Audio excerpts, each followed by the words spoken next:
Speaking of floating on air, my first buy is Mascots Trucking Kids. What?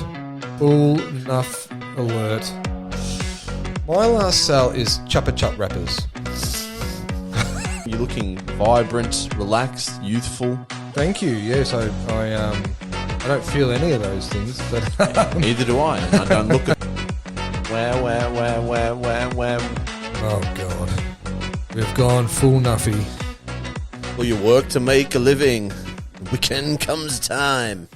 Oh, it's September. Oh, can you smell the liniment in the air? I can smell it in the grass. I can smell it in my I nostrils. can I can smell it smell everywhere. it in the atmosphere. The liniment in the grass, as you say, it's a beautiful thing. It can only mean one thing. It means it is finals football time, and we're back for another episode. This is The Refill. I'm Chris Bowen. You are? Tim Buhagiar. Buhagiar Hawk.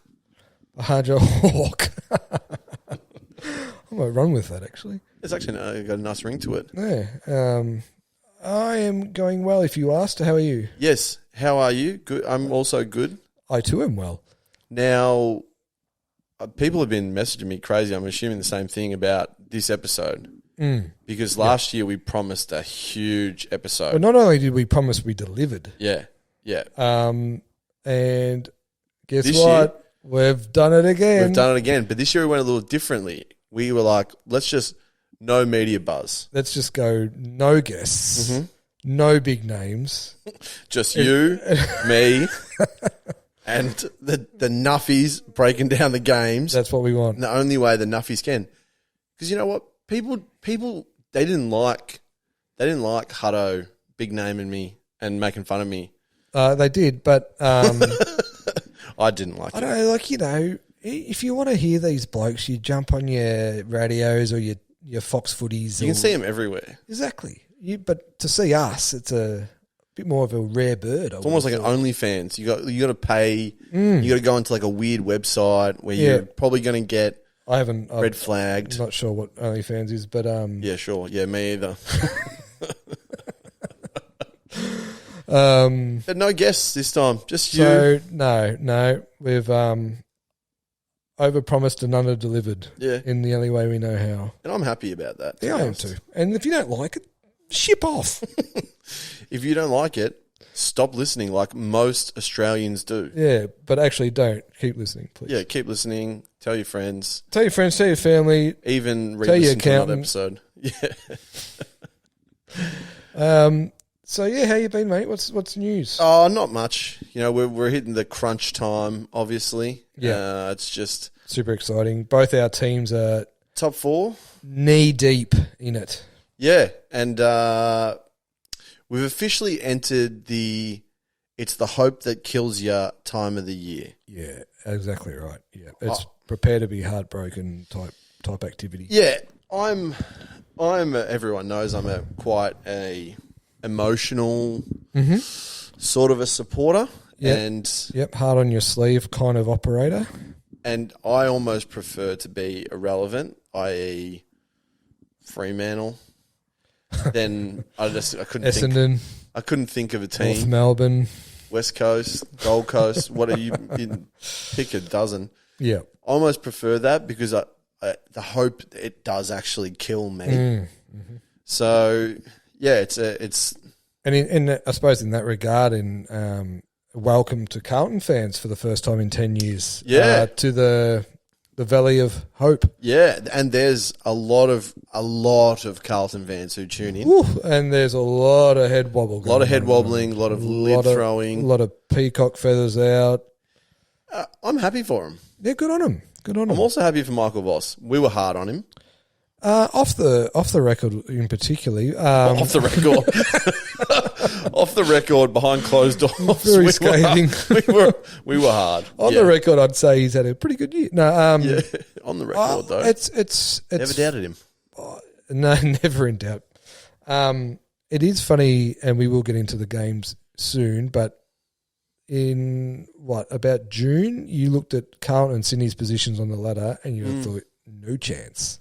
Yep. So they've come storming home, especially Carlton. I don't know how they turned that around. They didn't just to be fair to Carlton, they've completely turned it around.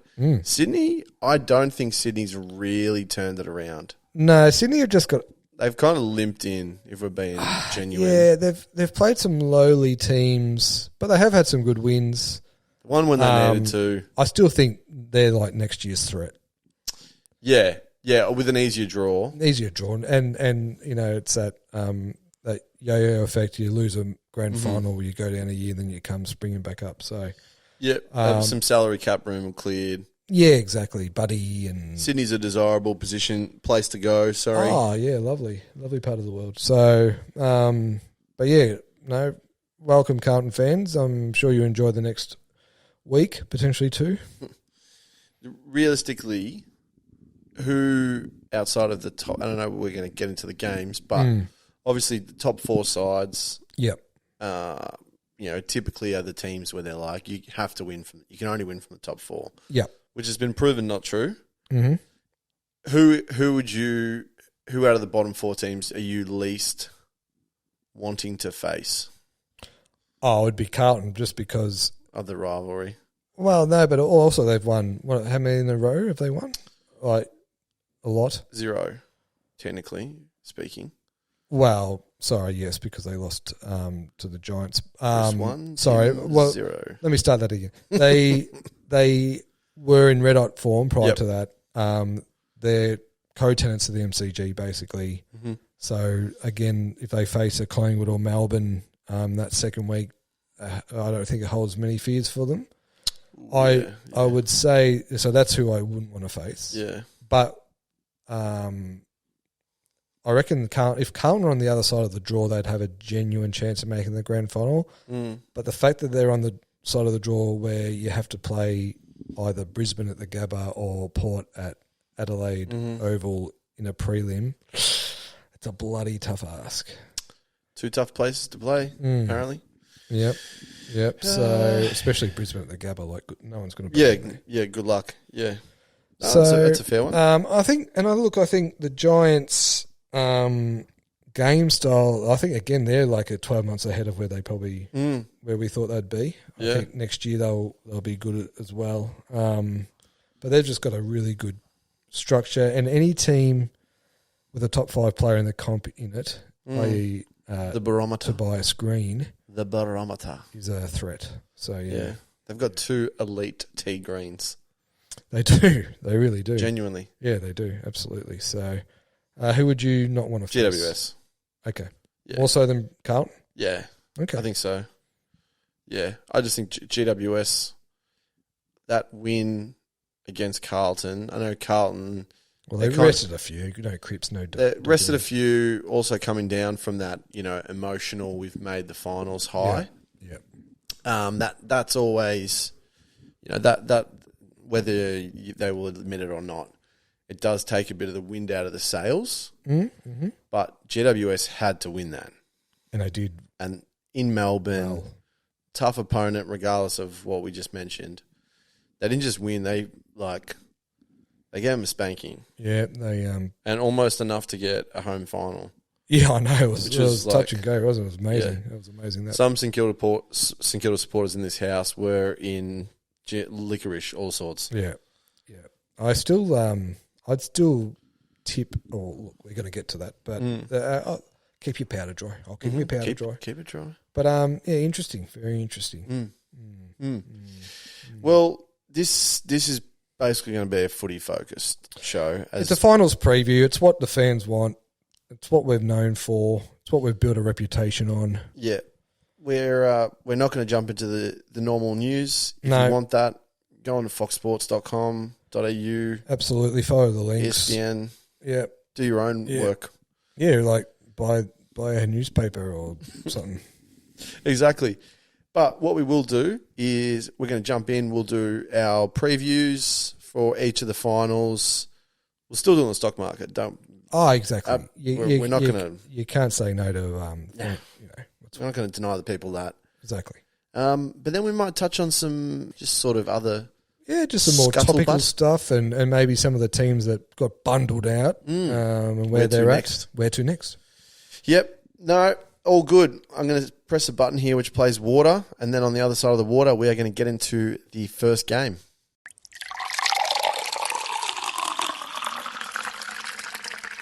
Glug, glug, glug, glug, glug.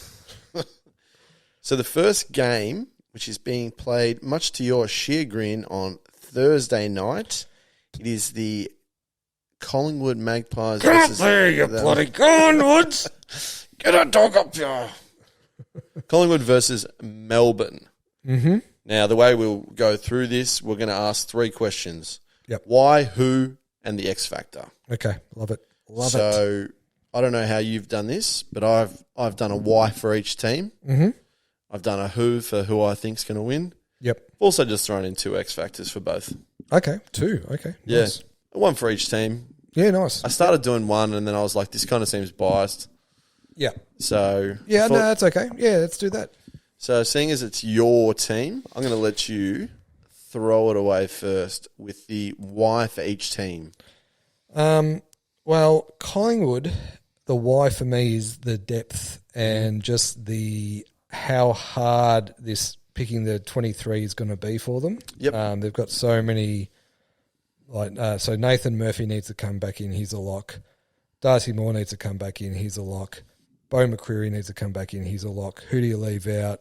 It's a great position to be in terms of selection headaches.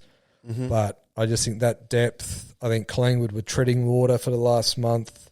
They had top 4 locked in long ago. And then just the results kept on happening where they had basically locked in top 2. So I think they've been waiting for this. They're fit and firing. No injuries except for Nick Dacos, who is a big one. But, so that's my why for Collingwood. Mm-hmm. What's your why?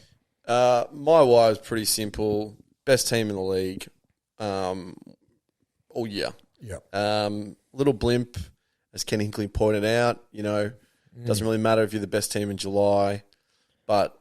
And August and all that September, maybe. Yeah. But, yeah, Collingwood's pressure... untouchable for most teams this year. You talked about the injury thing. I actually look at it from a similar point of view. A lot of people say they go, they've started to get a lot of injuries late, but having the Nathan Murphy, Darcy Moore, Dacos all to come back in, all that means is that some of the depth guys are getting meaningful hit outs towards the back end. Like it's all good and well to have. Say Finley McRae to have a game round 2 or round 3. Yeah. That means, almost nothing if you're going to have to throw him in an elimination final. Yeah. So I look at that as an actual benefit. You've got games in the guys at the right time of the year that you're potentially going to need in a real danger moment. And it's a pretty simple. You've been the best team all year. You've got the best pressure. Yeah, as long as that pressure comes back and returns, which I'm almost certain it will, because they'll be like hungry dogs. So I think the closer it gets to Thursday night, the more bullish I become. Mm-hmm.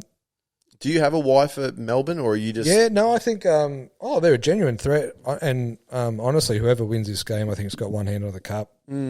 Just in terms of the week off, the MCG prelim home final. But my why for Melbourne would be it's basically Lever and May. Yeah. I just think if you... Twin Towers. Yeah, the Twin Towers.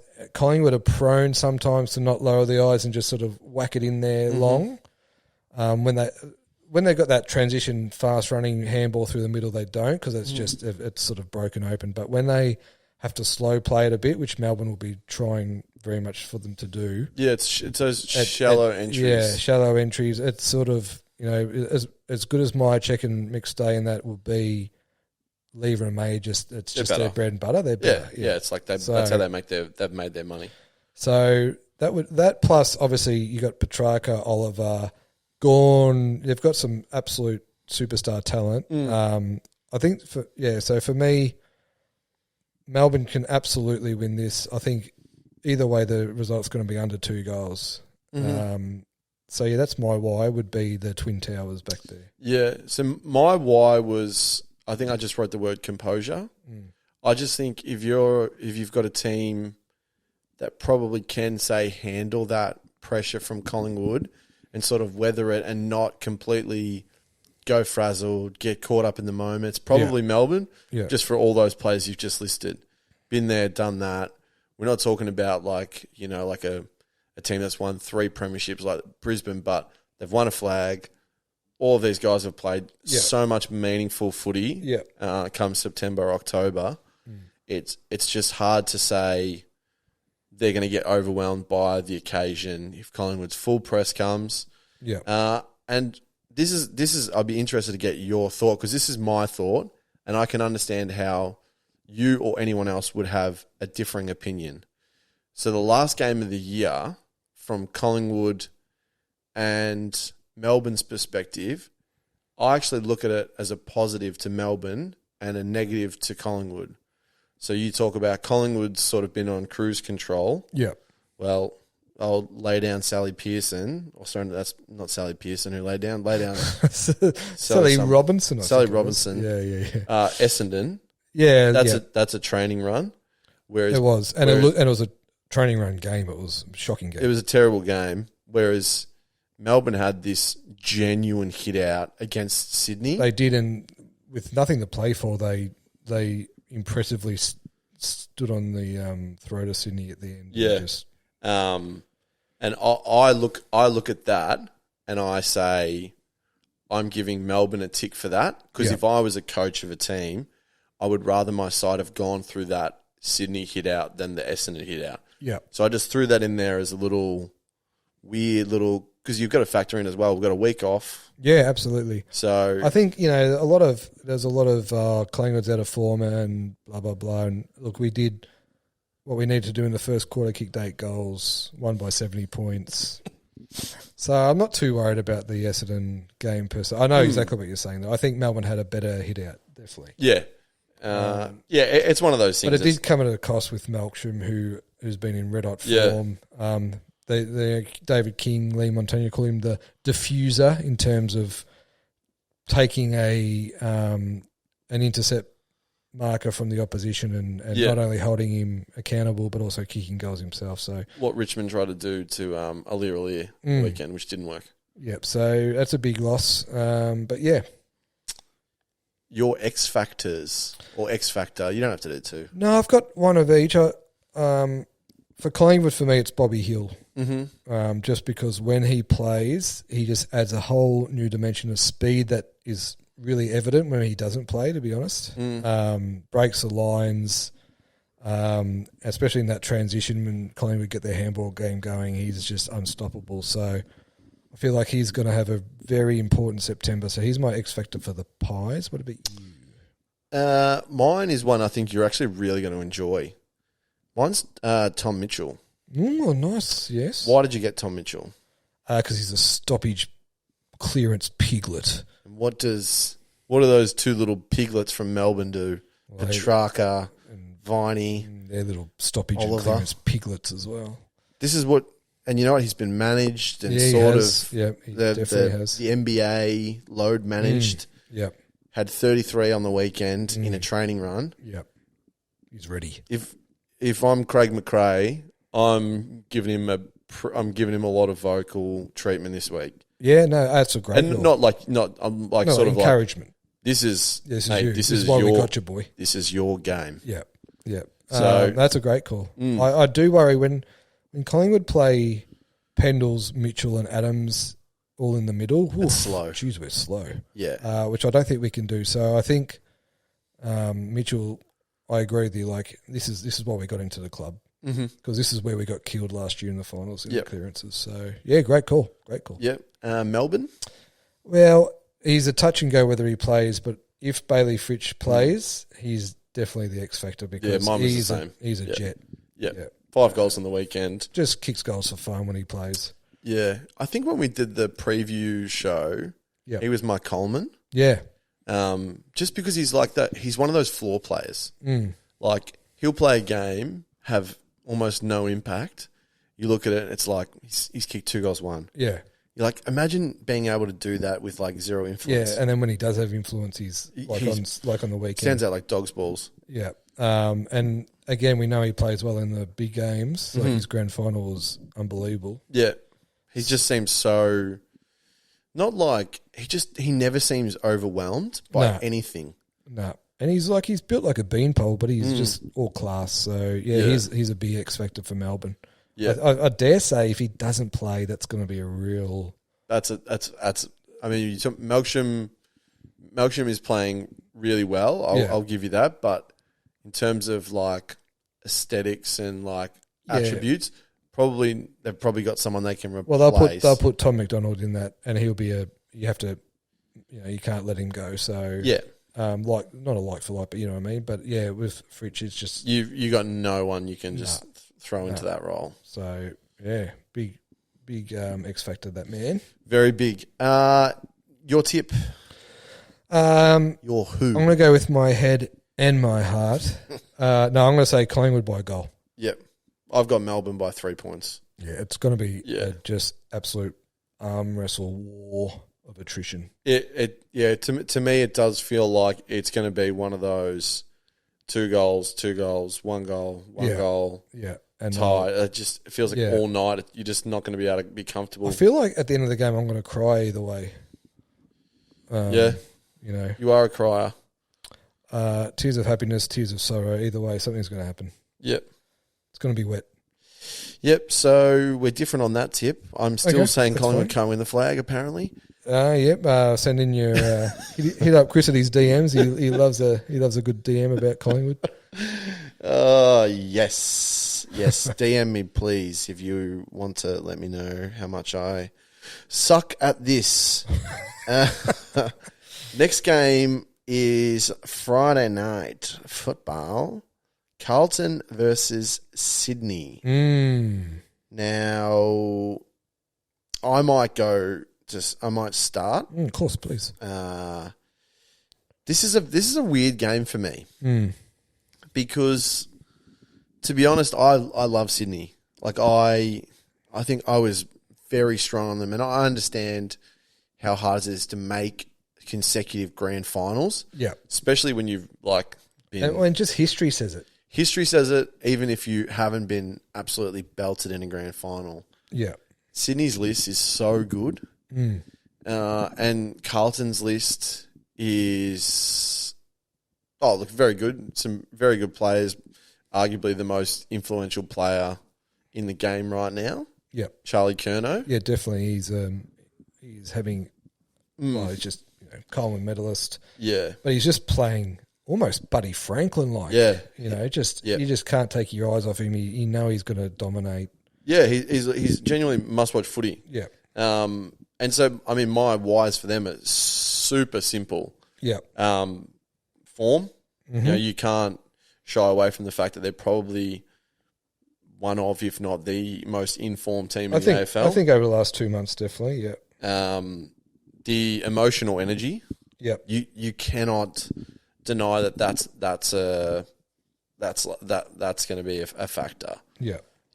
Just imagine that roar when they get out onto the ground. Well, as we talked about at the start, stiffy producing. It's 10 years of just the sleeping giant has finally awoken. And it's not a sleeping giant you want to wake. No, they're definitely not. And the supporter base is so passionate and they've been so worked up for this. It's going to be... They've been teased for a long time. I would equate it to when Collingwood finally made the finals in 2002. It was the same sort of deal.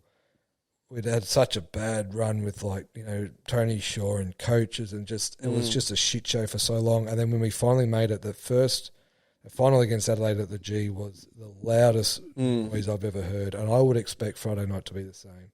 Well, I went to the 2002-2003 prelims, and that was pretty nutso. Yeah, especially from my perspective as a young boy wearing Port Adelaide sporting attire. Yeah, yes, and people not caring about my young age. Amazing how things never change. No, it's true. That's true. Charlie Curnow's my other reason why. It's just I just don't know how you stop him. No, exactly. Yeah. Yours? Yeah, same. I think my wife for Carlton is obviously Curnow is top 5 player in the comp. Any team with a top 5 player in the comp is going to be hard to beat. Especially at forward. Yeah, exactly. His influence is amazing. But I just think Carlton's pressure in this run has been probably, I would say, probably better than Collingwood's in terms of like when Collingwood's up and about. I think Carlton's pressure, dog-hungry attitude has been enormous, and it's what's got him back into this sort of vein of form and up and going again. So I would say the why for me for Carlton is that pressure, that hunger, that desire to chase and tackle. Control. They're just... No, he's just a flog. I love him. Oh, no. I love him. Don't start me on I love him. Little Owies. So, and the moth. The moth Cottrell.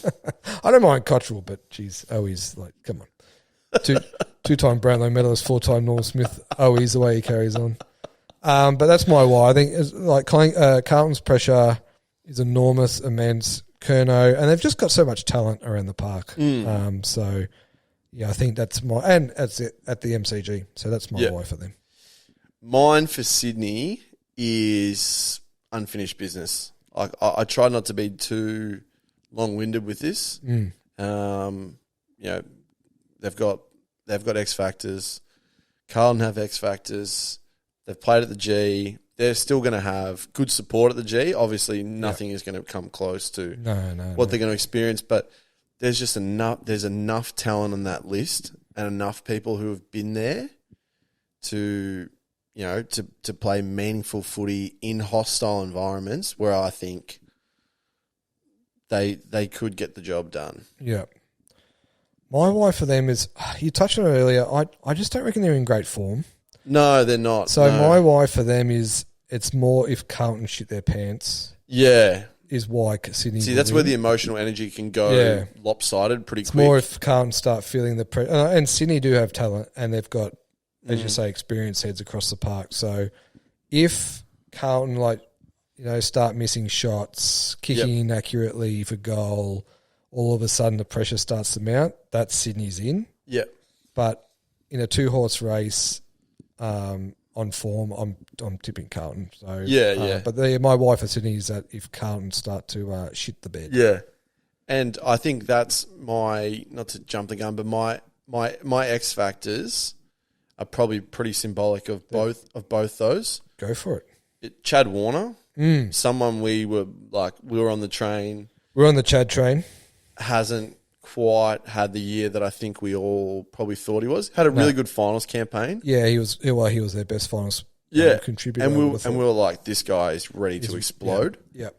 Hasn't. No. Not to say that he can't have a night Friday. And the other one is Sam Doherty. Yep. Now, I just think from that emotional energy point of view, he is going to be so key as a leader to just sort of, you know, pulling them back and keeping them in. Because if you look at a lot of them, Cripps obviously plays a big, heavy, physical game, leads from the front. Yeah. But sometimes if you've got this big fucking ball of emotion, and you see Cripps running around just trying to knock everyone out, that's not necessarily helpful to bring the other players sort of in line. So I think he could be so key to just be that level-headed, calming presence that they might need. Yeah. If Sydney come out of the box and kick like 3 or 4 goals, his leadership's going to be massive. Yeah, I honestly reckon there's at least 15 players in that Carlton team who are going, fuck. Yeah. So I have gone with Carlton. Yeah. I've gone with Carlton by 3 goals. I don't think it'll get to that. I just think Sydney's form on paper just hasn't been there all year, and you just can't trust that. Yeah. So, it's Carlton for me by a few goals. Yeah, well, my X factor, just quickly. Sorry. That's all right. How rude is that? For Carlton is an ex-Swan who's been in great form, Nick Newman. Yes, he has, yeah. I reckon he has been, again, over the last month, a really key contributor to Carlton and their success. So for me, ex-Swanee up against his old team, bit of X factor. Looked for him, and then for Sydney, like this is not a X factor call per se, but I think it's remiss not to mention Errol Goulden, who's been unbelievable this year. What a game he had last week. He's a freak. Yeah. So well deserving of his All-Australian nod. Yep. So hats off to him. But X Factor, I think if Sydney are going to win, it would be Heaney needs to do something. He's had a very inconsistent year. He's been a bit of a tease, hasn't he? Yeah, he has. So I think if Sydney are going to cause an upset here, Heaney's going to be the one that's going to have to chime in for a few goals. So he kind of frustrates me. Yeah, he could be anything. Yeah, he could be, and I do wonder if on those days, and you get these with small forwards, right? When it's not their day, it's almost a write-off. Yeah, but he can play midfield as well. Well, that's what I like. If I'm putting myself in the coach's box, I would do that with any small forward. Yeah, any small forward who can't. Yeah, who can get their hands on the footy a bit. Get pinch a bit it of for confidence. 5 minutes. You never know what that could do. Yeah. So yeah, sometimes you see he comes away from games. He's 1 goal, 8 disposals, and you're just like, this player is so good. He should never have that sort of output. No, exactly. So he's had a super inconsistent year, but if they're going to win, he needs to be that X factor. Yeah, he does. And Carlton by 4 goals. Yep, there we go. Carlton by 3 goals. Carlton by 4 goals. Congrats to the Baggers. Well done on your one final and out. And congrats to Sydney for making it through. Kiss of death. The old kiss of death. The first game on Saturday, the second elimination final, St Kilda and the Greater Western Giants. Greater Western Sydney Giants. The Greater Western Giants from the Sydney area. From the Western Sydney area. You can start this one. My why for the Giants is that they have, in front of our eyes, compared from the start of the year to the end of the year, have just evolved and grown and just it took them a while to get Kingsley's game plan, which is fair enough, especially you have a coach for 10 years and suddenly he's starting to asking you to do a whole new game plan. It's going to take time, but it has clicked. It's a great game plan. I've always been very bullish on Kingsley as a coach. Very smart operator. Same, I wanted him desperately. Yeah, I was surprised Carlton didn't grab him. I thought, he ran second at McRae at Collingwood. I think he's a gun. So that's clicked. So the game plan, the game style they play is why, and Toby Green is why. Yeah. I just think Toby Green is a genuine 3 to 4 goal advantage player. Yeah. Without him, they're 4 goals worse. Agreed. So with him, he's probably too obvious an X factor, but he is just the factor. He is, yeah. He's genuinely called the barometer for a reason. Yeah. So, and we all know the talent they've got. Exactly. You have that many picks. There's a lot of really good footballers there. Whitfield, Himmelberg, Green, Caniglio, all these guys. Yeah. Very, Kelly, very good they've got talent everywhere. So my boy Riccardi hit a rich Famer form, as has Hogan too, who was again a top 5 pick. I feel like Hogan, when he came in, was one of the best forward prospects touted in Yonkers. But he's playing great. They're just sneaky good footy. So that's my why for the Giants. They're Can we just talk about Kingsley at the start of the year? How he basically scrapped an entire preseason game. Yeah, because he's like, nah, I've got so much to teach these blokes. Yeah. That takes a lot of balls. I don't think you can question his conviction. I think he knows exactly what he wants, and I think he knows exactly where he wants the team to get to. And he won't worry about doing things differently. And there's a proof of that. Yeah. And I reckon that's what I reckon as a coach that would help you or hinder you in a job interview. True. If you go into Richmond and let's say Richmond are, have this, let's say they've had this collaborative approach and all this sorts of thing, and all these people have this input from here, and then you get someone in the job interview for it, and he goes, this is the way I'm doing it, this, and it's so well thought out. People might go, oh, hang on a sec. Not for us, not necessarily a bad thing. Yeah. But a team like GWS, gee whiz, that is what they need someone to go, no, this is what we're doing. Yeah. I mean the blessing was Clarkson pulling out of that job. Yeah. Absolute blessing. And nothing against Clarkson. No, nothing against him at all, but Kingsley is that good. He is that good, and that is what that team needed desperately. 100%. So, well done to him. Obviously, he's the reason I go for Port Adelaide, so he's my boy. Good friends, close friends.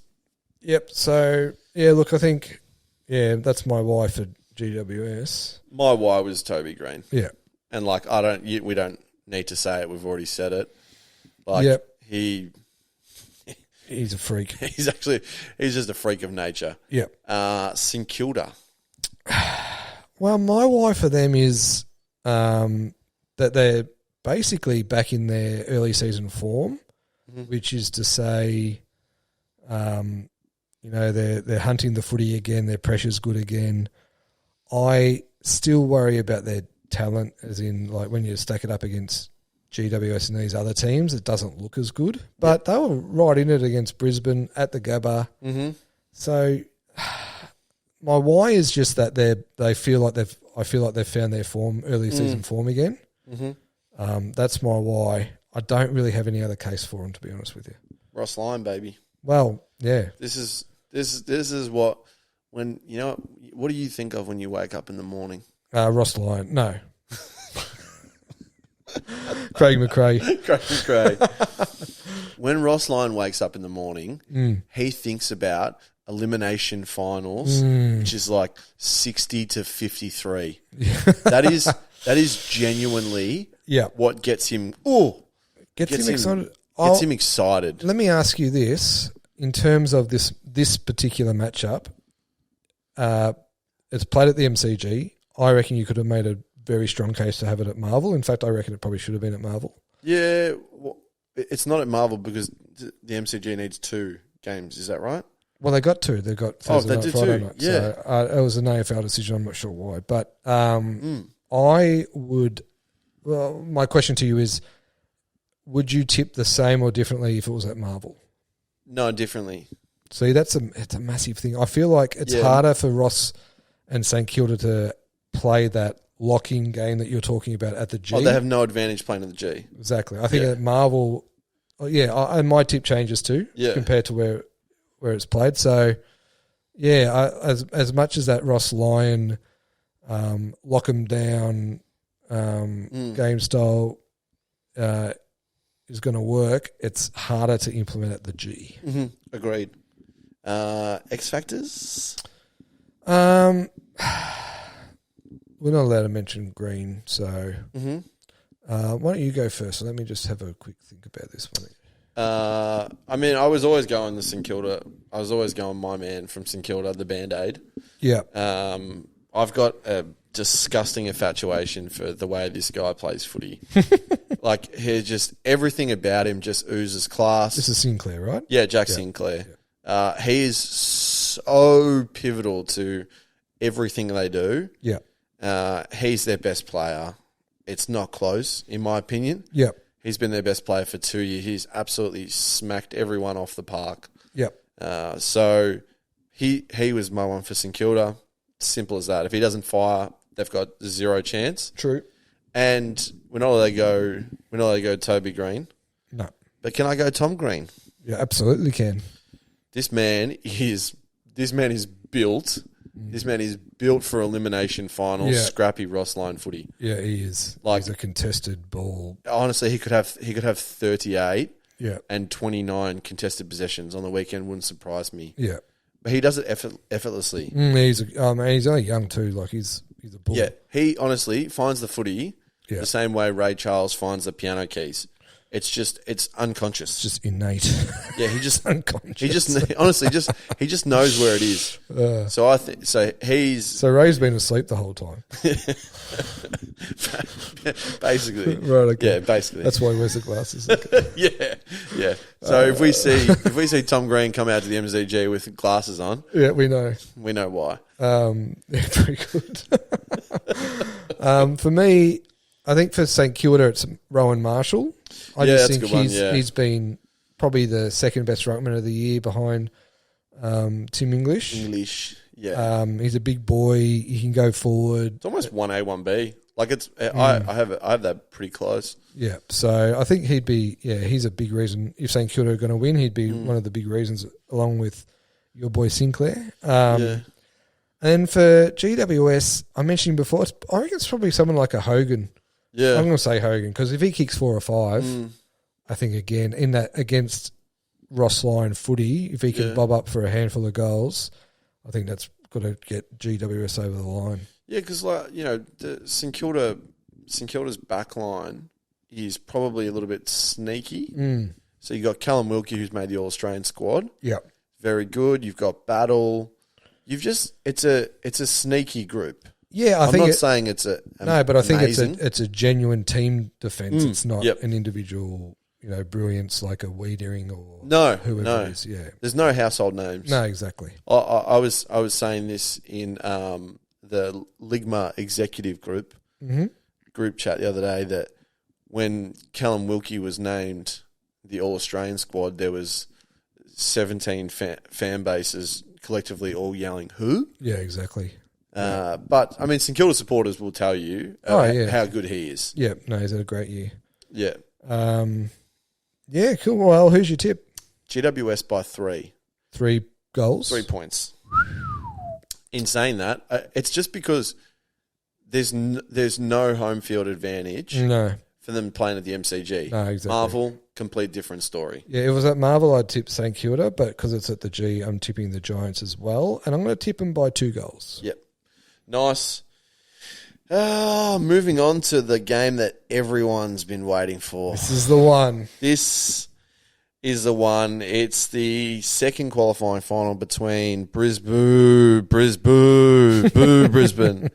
and the Port Adelaide Power.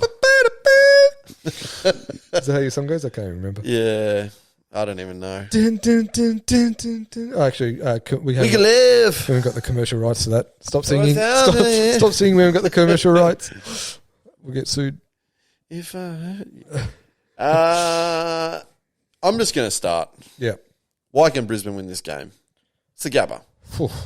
Yeah. It's at the Gabba. Yeah. They're a great team. They're great on I think paper. Statistically a 6-goal better team at the Gabba. That's a lot. It's a lot of goals. That's 6. You're basically starting 6 goals down at the start of the game. That's fine. Yeah. Do you know how much we beat them by in round 1? You smacked them. Correct. But it was at Adelaide. Let's not get into that just yet. Okay, sorry. Let's not get into that just yet.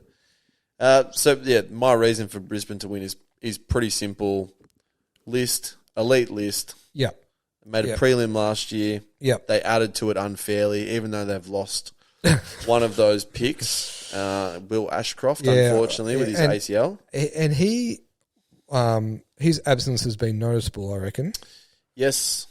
But Montmorency's own Darcy Wilmot is starting to... Yeah, he's starting to really turn it on. Yeah.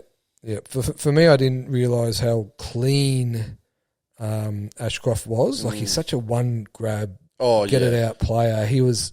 I think they're probably readjusted now, but for a few weeks after he was out, it was noticeable his absence. My why for Brisbane is the same. Gabba, 6-goal advantage.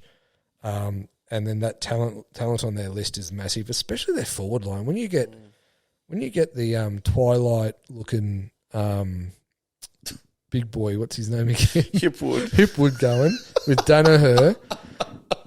And then you've got obviously Charlie Cameron who's had another elite All-Australian year.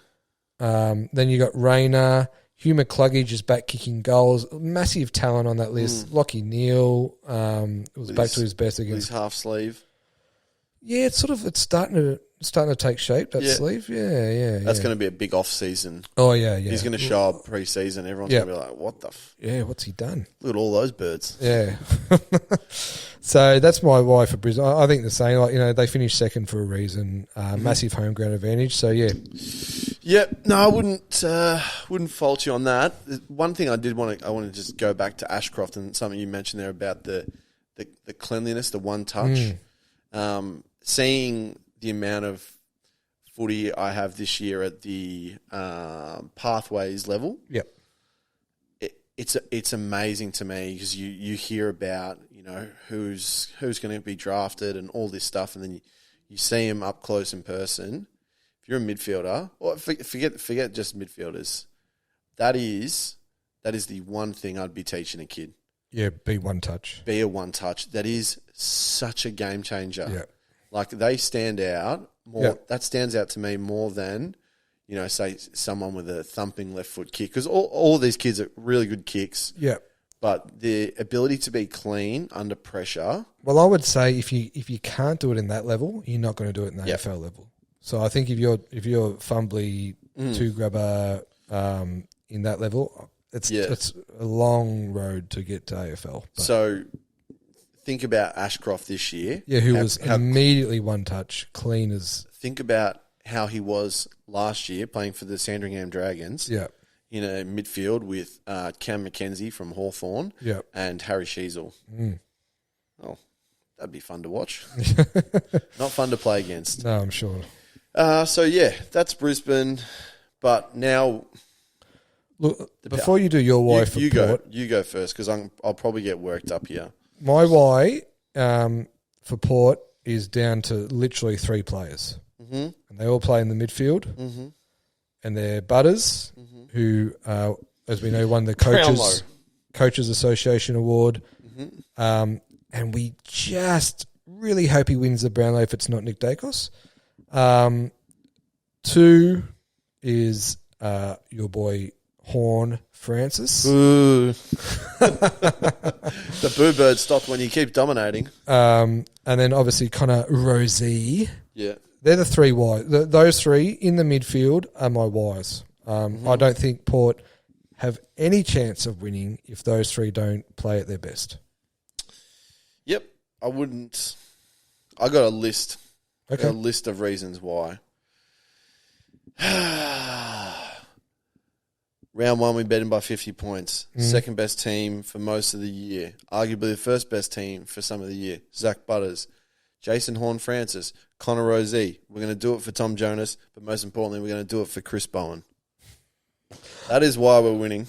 I don't think they're going to do it for Tom Jonas. I think they're doing it for Chris Bowen. I think they're doing it more for you than him. Tom's going to be watching from the grandstand, right? I wouldn't be so sure about that. He can't. If he plays, you can't win. I'm sorry. He is that out of form. He is that obvious that he's done. And I love Big Tommy. Yep. I don't really, but for the sake of this podcast. Yeah, best pals. Yeah. Yeah. I can't see you winning with you on the team. But TJ, all the best. Yeah, best I think if Mackenzie comes back, he's a clear out. But if he plays, oh geez, I just feel like problem is we don't really have much else. Yeah, which is why I reckon you rank outsiders for this one. That's fine. I'm happy being an outsider. Mm-hmm.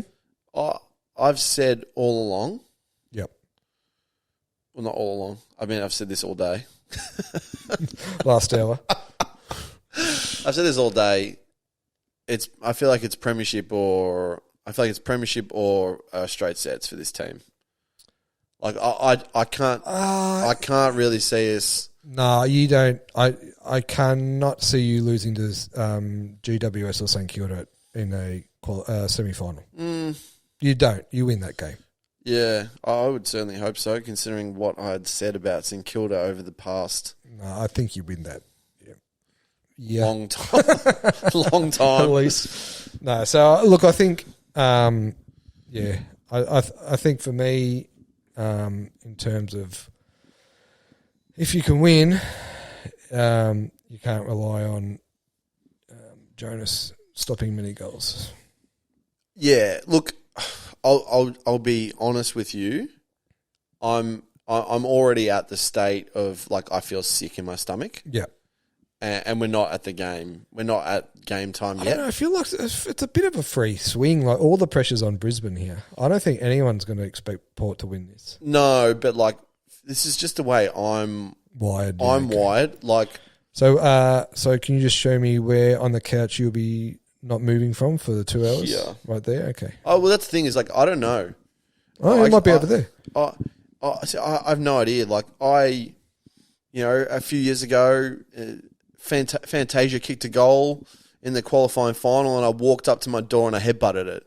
Okay, like, that's I lose unorthodox. Yeah, exactly. Like I wasn't even mad, and I almost knocked myself out. I wasn't available for the prelim. Yeah, like there's a real inability in my mental capacity and makeup to handle the emotional state of like any footy game. Yeah, and finals just gets to the point where I'm just going to vomit like everywhere.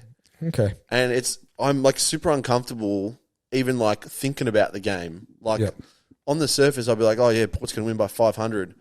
But inside my head, it is just a gong show of worst case scenarios playing out. Yeah. Like the Hiroshima bomb of results for an AFL team is what's playing on through my head. So I might seem calm.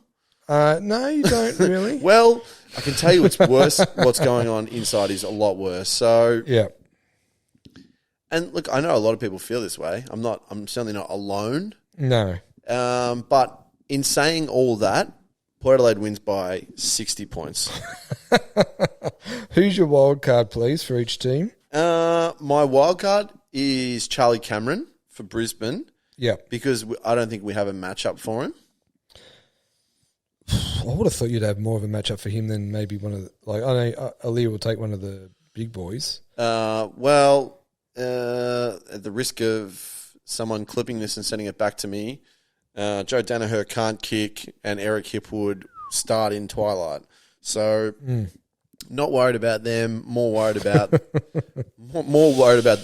motorbike bandito. Yeah, and rightfully so. He's a gun, and he's had a great year, and he's going to be. Yeah, he gets off the leash. Good luck stopping him. Yeah, I mean Joe Danaher can take like 8 contested marks, but he could kick 1 goal 6. Yeah.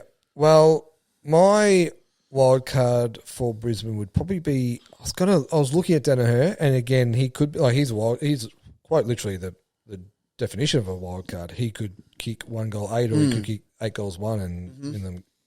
So, but the other one I mentioned earlier is like Hugh McCluggage as well. I just think he's back playing good footy, hitting the scoreboard. Just adds another dimension, and I think he'll need to be good up against those midfielders that I mentioned for Port earlier. So he'd be my one. What about your one for Port Adelaide? I mean, Ray Charles could see my X factor for Port coming.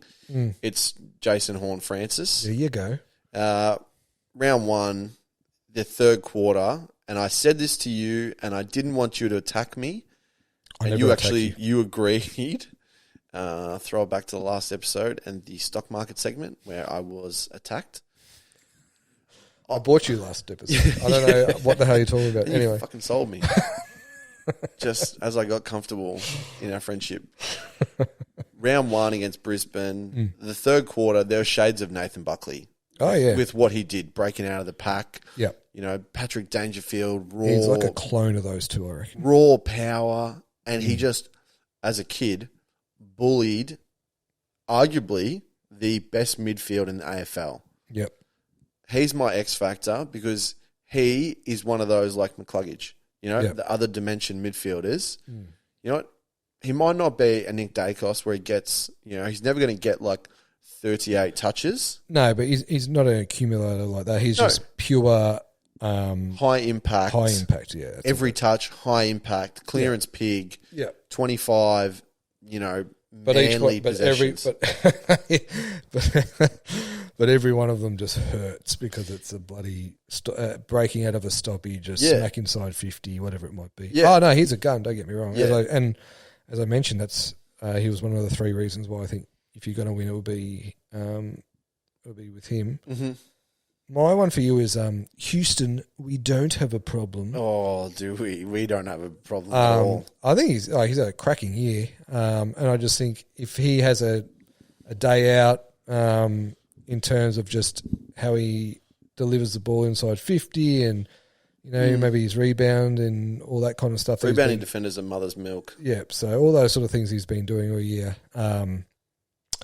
He'd be my reason. Like I think All-Australian nominee. Yep. So I'd say he'd be my wild card for you guys. He's a good one. One area I'm a little nervous is the ruck. Yeah. Yep. It's like been a carousel. Yeah, and Brisbane's rucks. No, they're not like they're genuinely like they're of that mindset of we'll just get two big bastards in there. We don't really care. That's why I'm nervous because without Lysett, we don't have another big bastard. Yeah. We have a kid who's played a handful of games, Vicentini. Looks like he's going to be a really good ruckman, but I could probably outmuscle him right now. Yeah, which is not a good sign. So who's your starting ruck first bounce? Well, I'm reading Twitter of the last few days. It does sound like Scott Lysett will be ready to go. Okay. So I think what Port Adelaide want to do is probably go with him or Sam Hayes, who's a bigger body, and then around the third quarter sub them out, and then just go sort of pure Finlayson. Well, I just feel like I was going to say that because I feel like a Finlayson, Horn Francis, Butters and Rosie midfield is just a really different look. Different dynamic, yeah. And if especially Finlayson can get up and down the ground. There's no way McInerney keeps up with him. Yes, exactly. So suddenly they become that. I think that's probably where, again, that's probably another good call just in terms of what Port can throw at Brisbane that might be a bit different. I think that's expose them. That's what they have been doing. Yeah. Because I think they like having that. It's like small ball and basketball, right? Yeah, yeah. Yeah. And they don't want to do that from the get-go because it completely takes Finlayson out of the... Yeah, you can't do that all game. Yeah. But it would be interesting when they pull the trigger because, I mean, you don't want to let the game get out of control. So if they're still in it at half time, then look, they're a talented team, so I'm sure they will be. Yep. Then that Finlayson as a different look will be quite intriguing. Yeah, and if Dixon plays, Dixon can obviously pinch hit and be a bit of that physical strong. Presence. He's in big doubt though, unfortunately. Big Charlie. Big doubt. And I personally wouldn't risk him. I actually quite like Ollie Lord. Yeah, he's a big boy. Big boy contest. Likes a bit of a... a bit chippy. Bit chippy. You know what? They should play Tom Jonas, and Jonas should go out Alistair Lynch, Haymaker style. I actually like this for him because he's done it before. He knocked the shit out of someone, didn't he? With a bump. Was it a bump or an elbow? It was a bump this year. Yeah, that was a few years ago. Or was that he bumped someone this year? Yeah, he's been known to throw. I don't think he's got like an angry bone in his body though. I feel like if you're gonna go out, Tommy boy, let's just go out swinging. I'll pass this on to Port Adelaide. I'm sure they'd be. They haven't responded to my last 98 DMs on Instagram, so maybe I'll just have to reach out to him personally. I think so. I think he'll respond. That's just some free advice. Yeah, free advice. There you go. Your selection. Brisbane by 6 goals. Port Adelaide by 12 goals. There you go. Fair and balanced. Yeah. If you've come here for impartial views, please do not come back here ever again. Look away now. That's our first week of finals previewed. It is. Absolutely. Sorry, Ben Dixon. We didn't need you this week. Yeah, sorry, Dicko, but... sorry, Brad Johnson. Not required. Feel free to take notes, though, boys. Yeah. This is how real men do it. Real nuffies. This is how the real nuffies do it. Well, there you go. So that's the first week of footy finals previewed.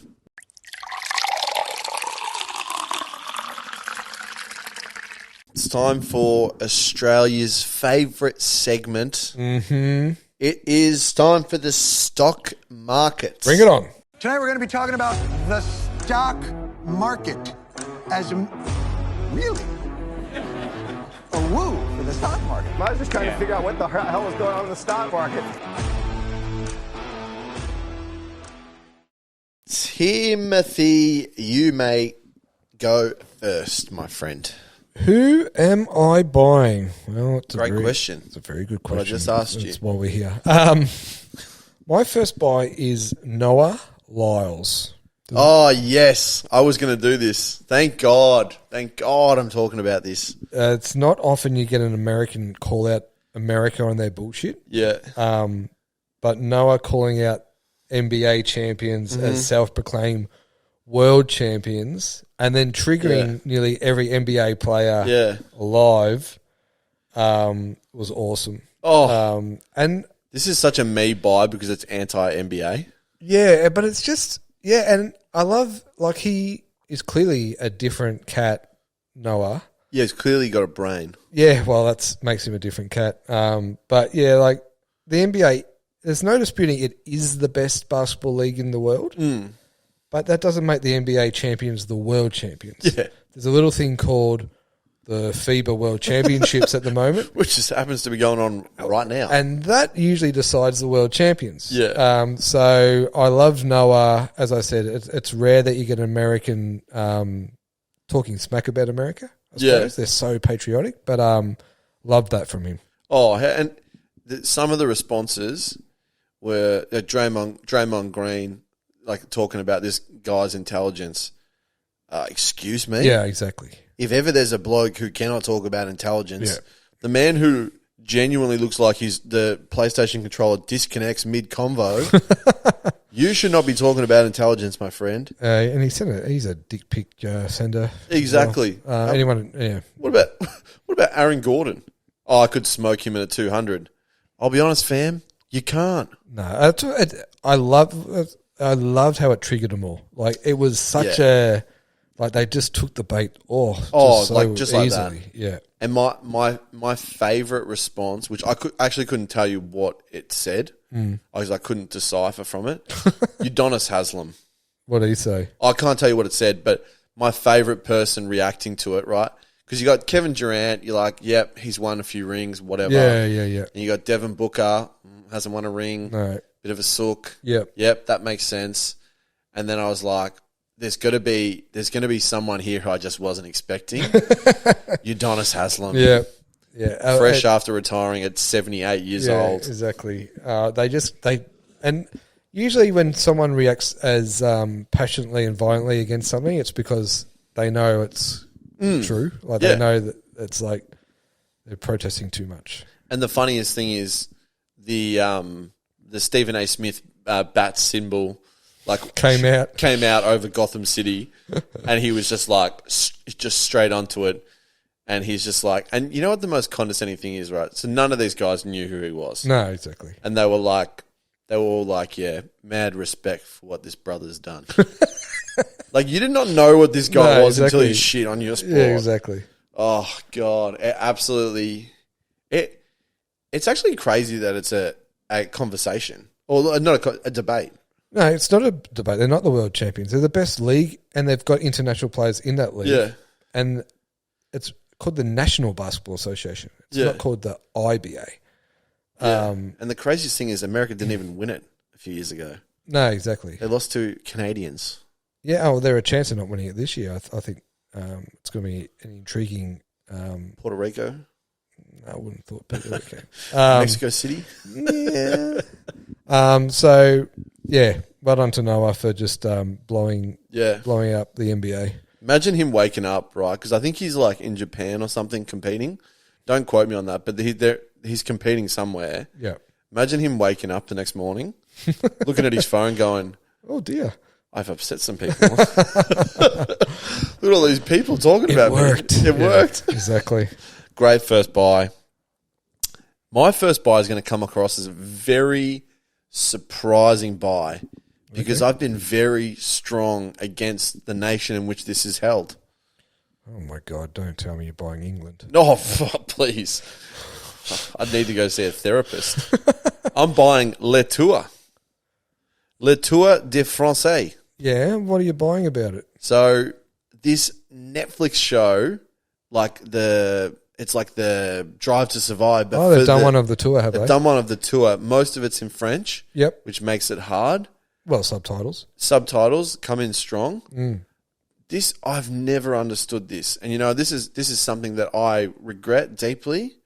My grandfather, who passed away a couple of years ago now, mad cyclist, and always tried to get me into it. And I tried to watch it with him. Well, this is where these type of shows are so fucking valuable. But like, I just, I'm watching, I'm like, what am I watching? Yeah. But now I have such a great understanding of it. So do you know the name of the show? Because I haven't heard of it. I think it's actually just called Le Tour? I think it's actually just called Le Tour. On Netflix? It's on Le Netflix. Okay, well, I'll have to... Yeah, I'll definitely watch it. So good. Definitely watch it. Because I'm the same. Tactics, all the stuff behind the scenes or even in front of the scenes, I don't really know about it. Yeah.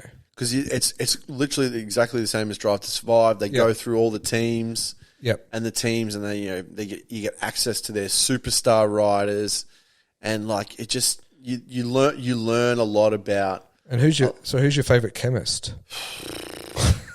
So my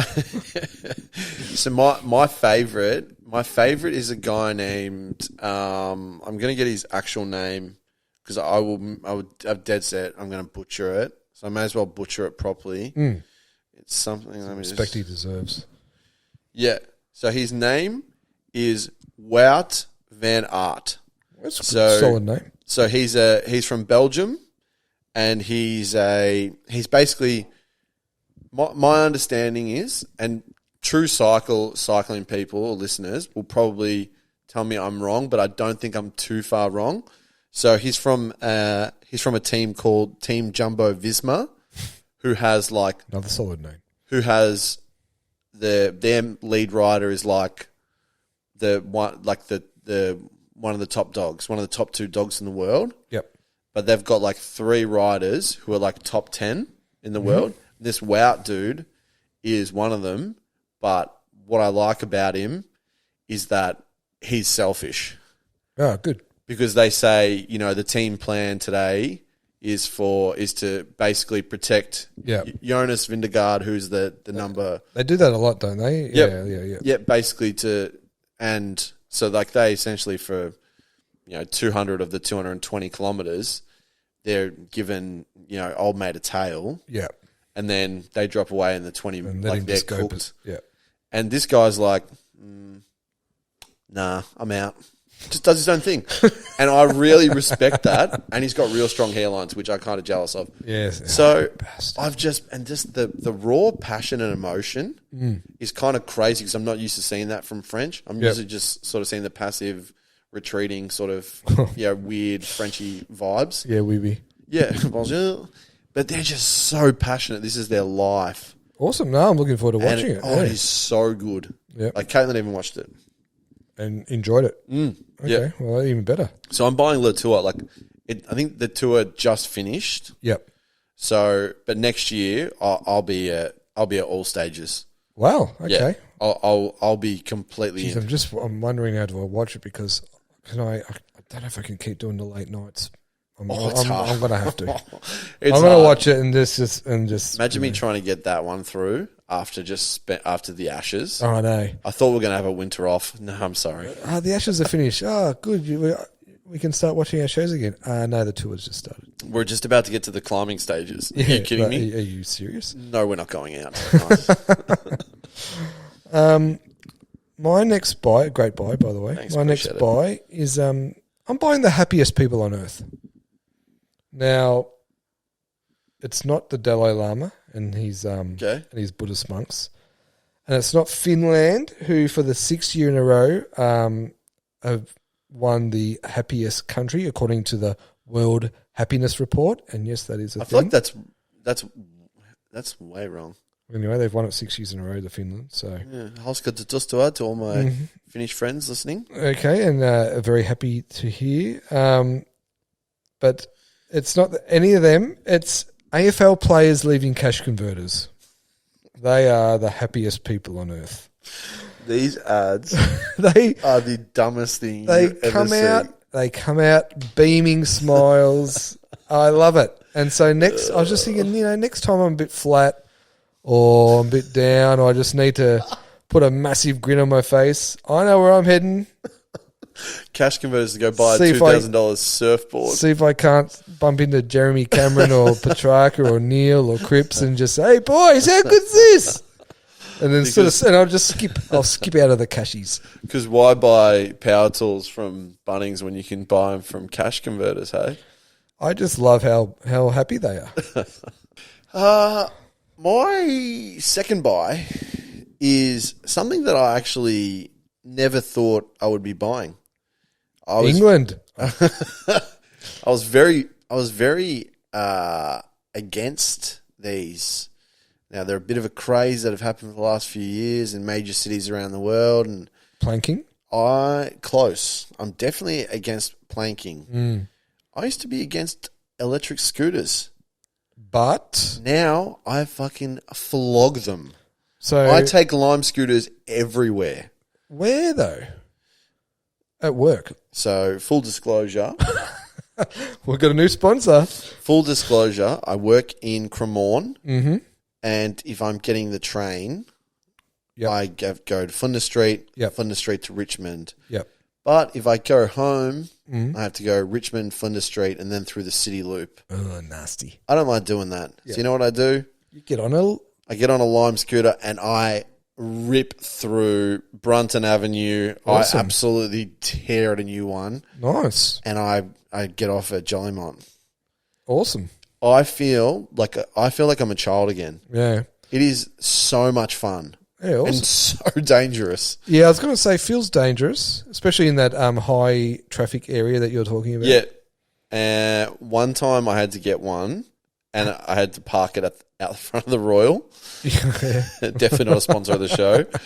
And I was like, this is a bad look. Helmet on? I'm not going to lie. I reckon I run the helmet. I run the helmet if it's wet. Yeah. If not, I don't want to ruin my hair. You are throwing caution to the wind, my friend. I'll put the hat backwards and I'll buzz through Cremorne, Richmond, and then go through the parks, and then get out at Jollymont, hop on the train, and go home. And with a pep in your step. Yeah, window down, arm out the window like a bad boy, cigarette.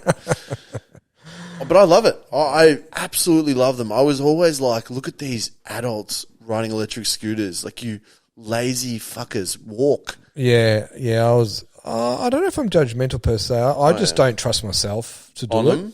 Yeah, I just reckon I'd stuff it. I reckon I'd do something potato-ish and end up with a broken neck. That's kind of what I'm worried about. But Risk reward. So yeah, that's my second buy. Nice. Well, I'm glad to see that you're embracing fossil-free transportation. Yeah. No. Doing a solid for the environment. Well done to you. Yeah. My third buy, and I don't like doing this because they've inflicted a lot of pain on me over the years, but I'm buying Hawthorn Football Club, the Hawks. I went to the game where they smacked Collingwood, and I was taken aback with how physically big How big they are. Just like in terms of they're not like gym bound big, but like just tall, athletic. Yeah. And when they do fill out, well, that's how they've good been drafting. Lord. They've been drafting these just athletic freaks. And it was very noticeable when I watched it, the G in the flesh. I hadn't really noticed it on TV, but in the flesh I was like, oh boy, in a few years' time. Little scary, isn't it? It is more than a little scary. It's very scary. And I think Sam Mitchell's he's a great coach, tactician-wise and whatnot, but just the makeup of the list that they're putting together, I was like, oh dear, they're going to be very scary in a few years' time. Yeah. Was there anyone in particular that caught your attention? Josh Weddle's catching mine. Yeah, there was a few. I don't know. I'm not going to. I'll stuff up names and whatnot probably, but I just found across the board as you looked along the park, and maybe it was because they pulled our pants down that day, but I just felt like athletically I was shocked at how big they were. Yeah, that's a good buy. Yeah, so look out in a few seasons' time. I don't think it's next year, but I reckon it's from 25 onwards. Yeah, there's a bit of the Kingsley teaching with Sam Mitchell. Like there was some games where they've been downright uncompetitive. Yeah, exactly. Yeah, but for the large part, he seems to have a really good demeanor, which is that of it's like a teacher. He sort of understands young group. Yeah, I think he's grown a lot as a person from when he first came in the league to now. So Mitchell, I think he was by his own admission, quite a selfish, footballer and person, just in terms of very, all about his own game and whatnot, and a bit divisive as a captain and all that. But I think he grew a lot in his later part of his years.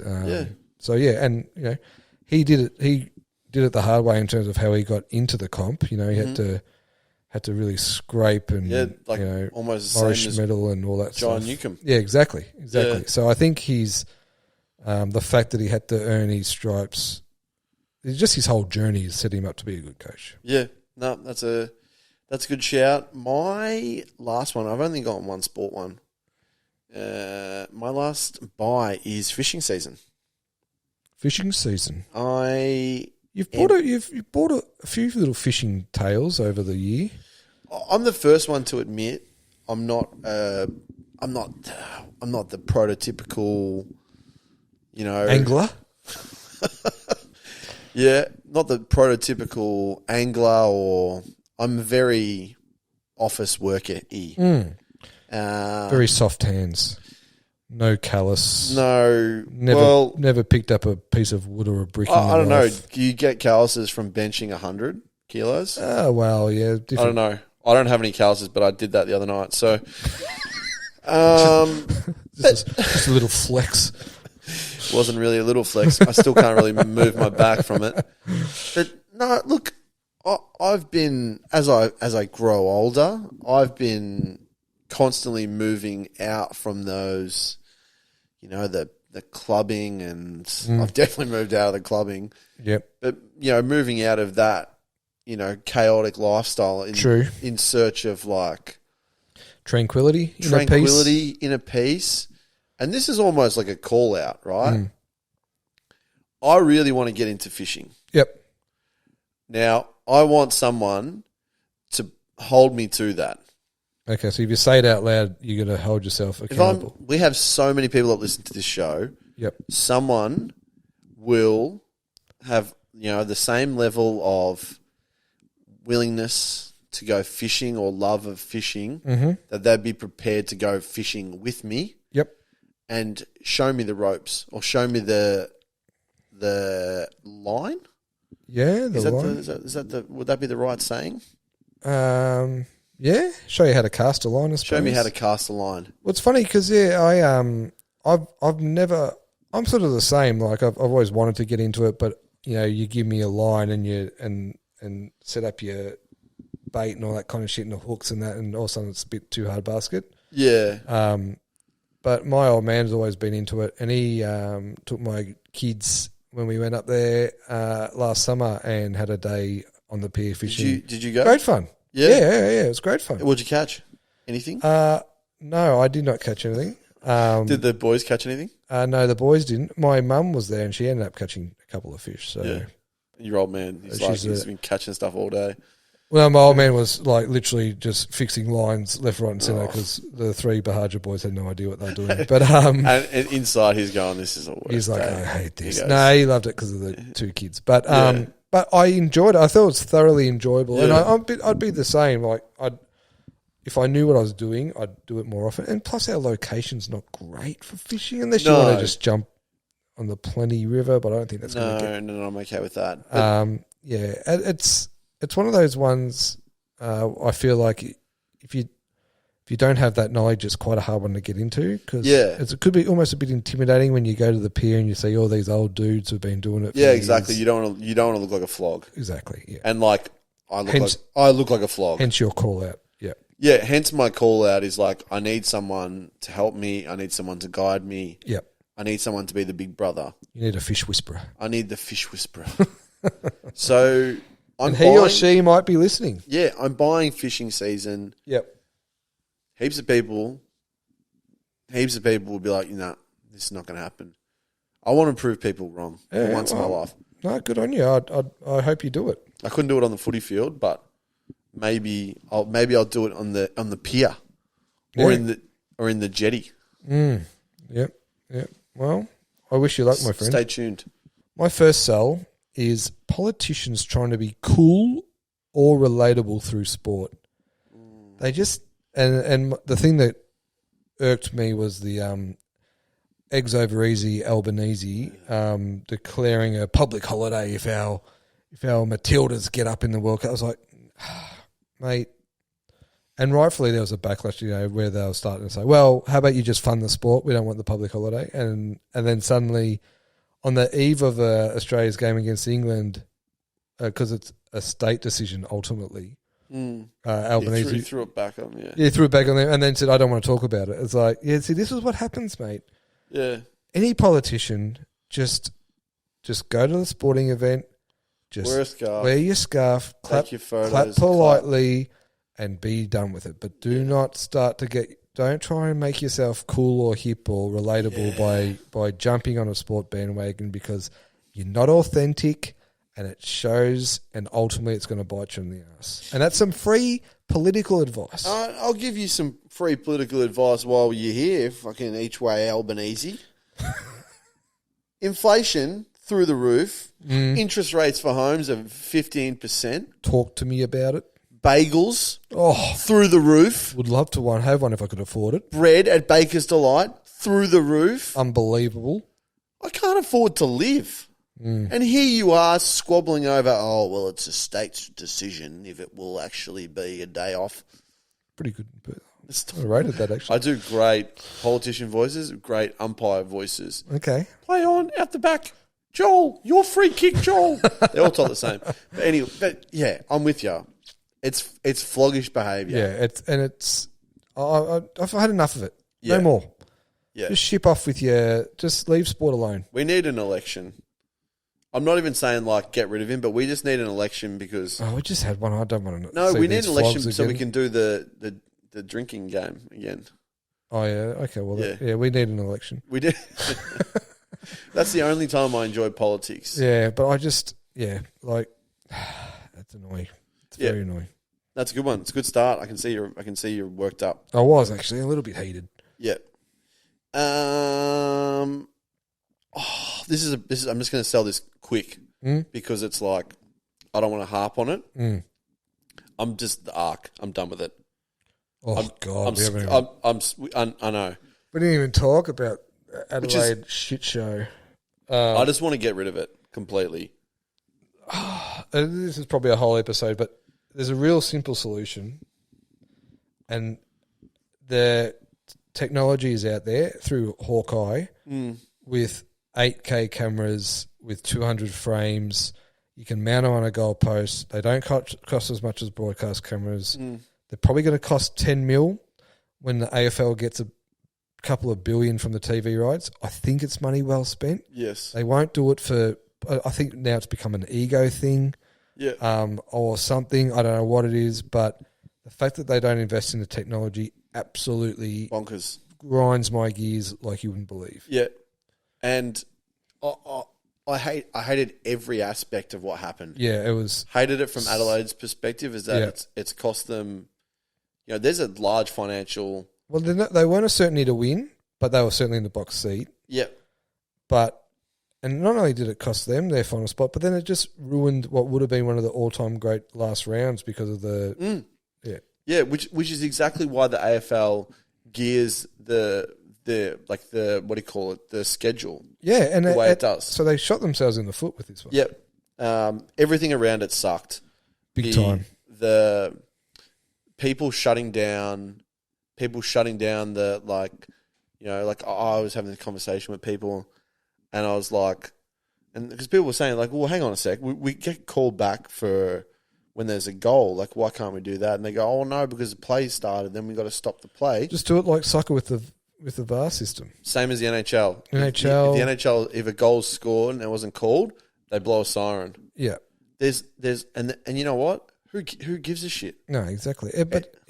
But they don't have my bugbear with it all. I keep coming back to is they don't have the technology to prove definitive calls. Yeah, anyway. Exactly. Yeah. So it's like if you're not going to invest in the technology, don't do it. Yeah, that's what I mean. That's why I'm saying get rid of it. I tend to agree, mate. In its current state, you've got 4 Nokia 3310s. Yeah, just stuck onto the goalpost. Well, the best angle of the Keys goal came from an iPhone in the crowd. Like that was the best angle. Yep. Like that is circus stuff.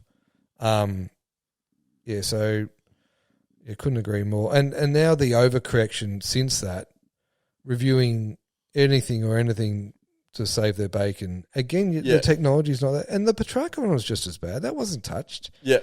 It's guesswork. If you have to guess, don't do the system. I agree. Yeah.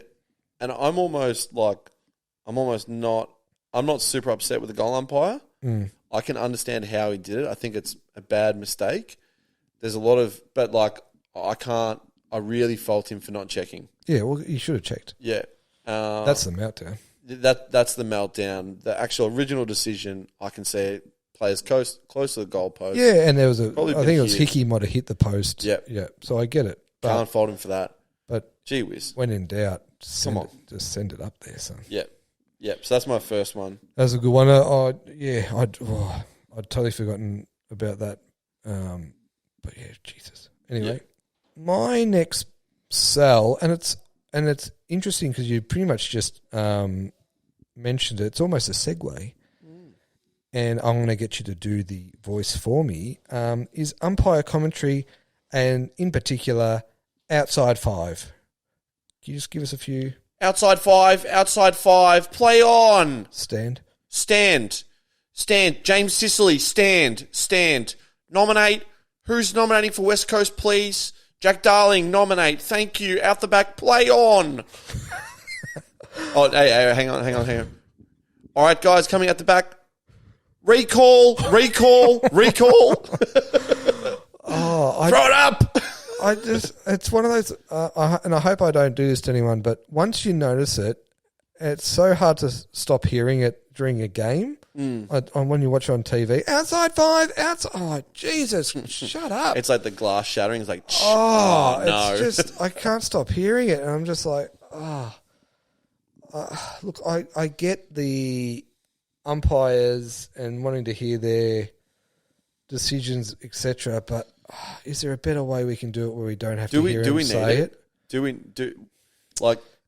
I just think have them down, and then if there's a contentious decision, the person in the truck just brings it back up. Puts it back up. Because Isn't that what we have producers for? Yeah, well, it'd be more an audio technician, but I can't keep hearing this outside five stand, outside five stand, outside five stand, outside five stand. I can't keep hearing that. It's a lot, yeah. It is a lot.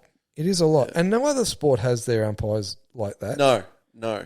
They have them mic'd up when they specifically need to hear from them in the NFL. Yeah, it's like the NFL. They turn their mics on. Yeah, exactly. So can we look at that, please? Most fans know what the umpiring gestures are. Yeah, exactly. I don't need you to hear Port Adelaide in the back. I know what the gesture is. Yeah, exactly. Do you know what outside five means? Isn't it like the protective zone? Yeah, but my thought of it was that if you're not standing the mark, sorry, you've got to be 5 meters back. 5 meters back. And so when you've gone out 5 meters back, they say you're outside five. Yeah, because then you can move around. Yeah, exactly. So, but that's never been explained. No, and yet it's probably the one thing you hear the most out of umpires if you watch a game. Yeah, that and stand. But it does me nutting anyway. It's crap. That's a sell. Good sell. Thank you. Now, my second sell, if you look over my head, you'll see something on the wall. It says, 2 kickers, 1 cup, 2023 draft. So that is my NFL Fantasy Football League. And it looks like... propaganda on it. It's got Chris Bowen, 2022 champion. Chris Bowen, 2014 champion. Correct. Chris Bowen, 2018 top week score. Chris Bowen, 2017 top week score.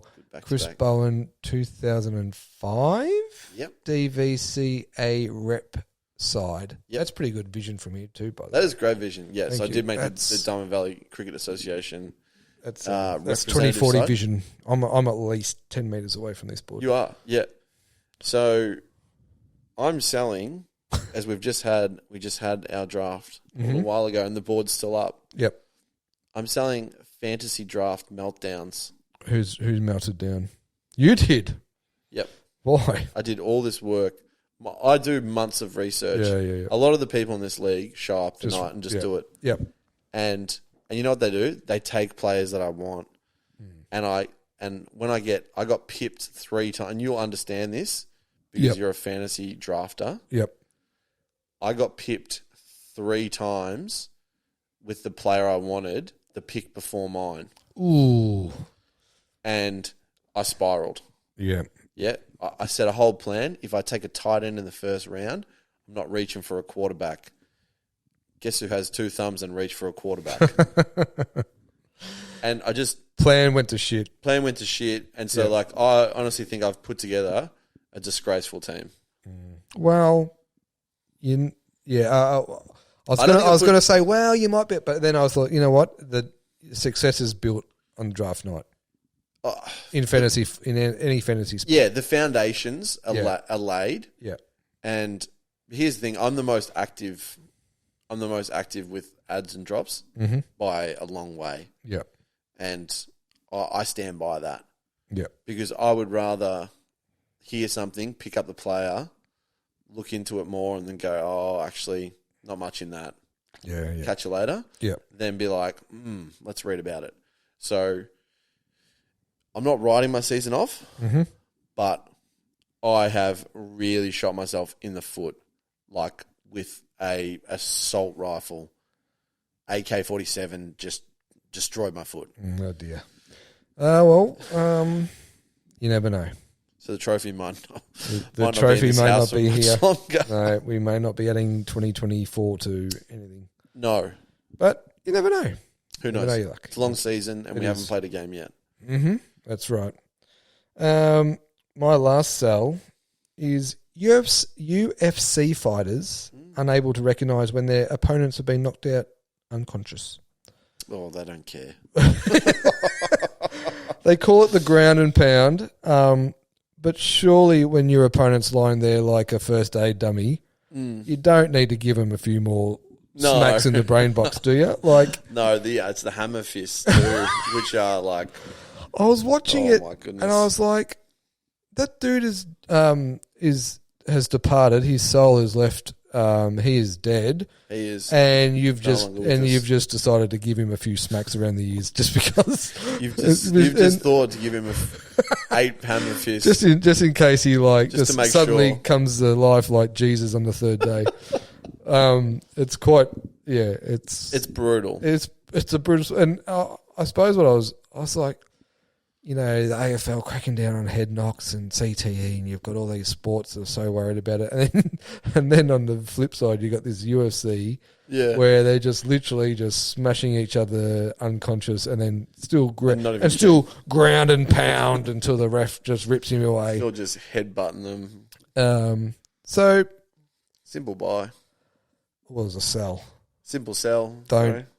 Simple buy. Don't Maybe do that. just do your opponent the courtesy of not belting him to the shit when he's knocked out. Yeah. And there'll be some UFC people saying that I need to grow up, but I just found it quite humorous. No, they won't tell you that you need to grow up. They will hammer fist you. Yeah, while you're well, laying unconscious on the canvas. hammer fist me while I'm awake. By all means. Put me to sleep. Put me to then sleep. Stop. Give me the choker hold, the guillotine choke, or whatever you want to call it. But you know, once I've gone non-nights, just Leave me there. prefer you put a little blankie over me. Yeah. Put a mint on my pillow. Yeah, put them into my pillow rather than hammer fist my face. Oh boy, that's a good one. Yeah, it's yeah. My last sell is a person who you do not know. The audience does not know. Mm-hmm, should be good. I don't know his name. Oh, He's going to be known as the Servo Flog. the what? Sorry, The Servo Flog. So he works at a local servo. He didn't even work there. Okay. So, minding my own business in the passenger it's seat. a very personal sell.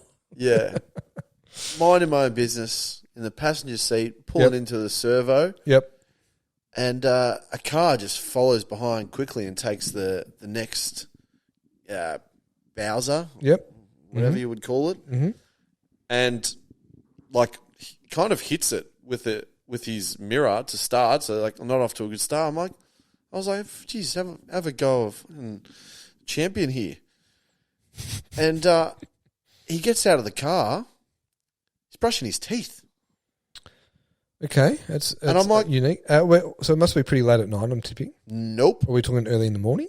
I'm talking 4 p.m. 4:30. Okay, he's super rare. Yeah. And I'm like, I filmed it. I filmed him. I'll show you the footage after. Can you put it up on the Refill Instagram? I don't know if I can do that. We'll pixelate. Pixelate. I'll cover his toothbrush so he can't identify it. So he gets out of the car and he's brushing his teeth while he's... So strong hygiene habits, tick. And I'm like, God, this guy. Not only is he brushing his teeth, he's got a little Bluetooth in. Oh, he was on the phone. He's a flog. Mega flog. So this guy, he's filling up the petrol, right? Yep. Taking his time too. Yeah, sure. Brushing his teeth. Yep. Who has a Bluetooth headset these days? Not since I had me BlackBerry. Yeah. He's on the phone to someone. Yep. If you were to guess the nationality of someone like this, and we're well, not... I don't want to be racist. No. I would guess he'd be an American flog. He's American. Yeah, there we go. So people just have to know he's American. Yep. Loud, brash. Yep. Dental hygiene. Immaculate. But pull your goddamn lid in. Yeah, that's another, and we discussed it last week, marinated in flog sauce. Dripping everywhere. Yeah, pull your head in. That's... Yeah, it's like people who speak loud on trains and make you hear their conversation. Like, yeah. You're not that important. No one gives a fuck. No one cares. You're not that important. You're getting the train. I know. And no offense if you get the train. I get it too. I'm not important. I'm not pretending to be. Exactly. So, what was he driving out of interest? Soccer van. A soccer mum van. Whatever they call that. The Kia. I thought you were going to say a Tesla for sure. You know, the Kia, the Kia Carnival? Yeah, the Kia Carnivals. That's it. Yeah. Yeah. Well, there you go. And no kids in it, thankfully. Well, we don't want to speculate as to what he uses it for, but yeah. Anyway, servo flog gets my last sell. Yeah, well, because that is the most floggish behaviour I've come across in a long time. Oh, there you go. Good sell. Yeah. Good last sell. Like it. Did you get your last one out? I did. Oh, nice. Well, there you go. There's a long overdue stock market edition, and if you're therapeutic, always feels a bit therapeutic after that. And to the servo flog out there, I apologise if if you are listening, call in. Be better. Hit Chris. Explain why. Hit Chris on his DMs. Yeah, hit my DMs. I'm always happy to hear from people. Yeah, exactly.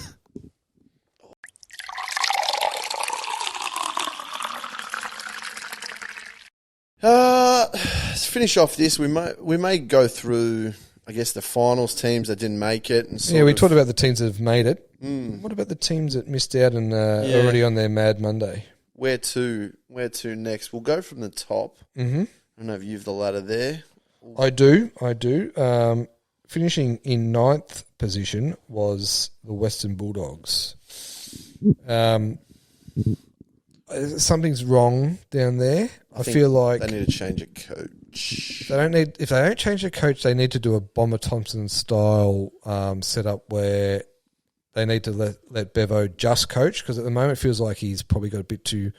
Again, this is all speculation what you hear, but a bit too much power, maybe across too many things. Yep. I think they need to rein him back and probably just say, Bevo, you're the coach. We just want you to coach and do nothing else. Put some new blood around him. But the fact that he lost Rowan Smith against his will, against his wishes, weird dynamic, especially your favourite son like that. And there's talk about players wanting to leave, and just things aren't right there. So And they haven't been right for 24 months, I don't reckon. I would agree. I would say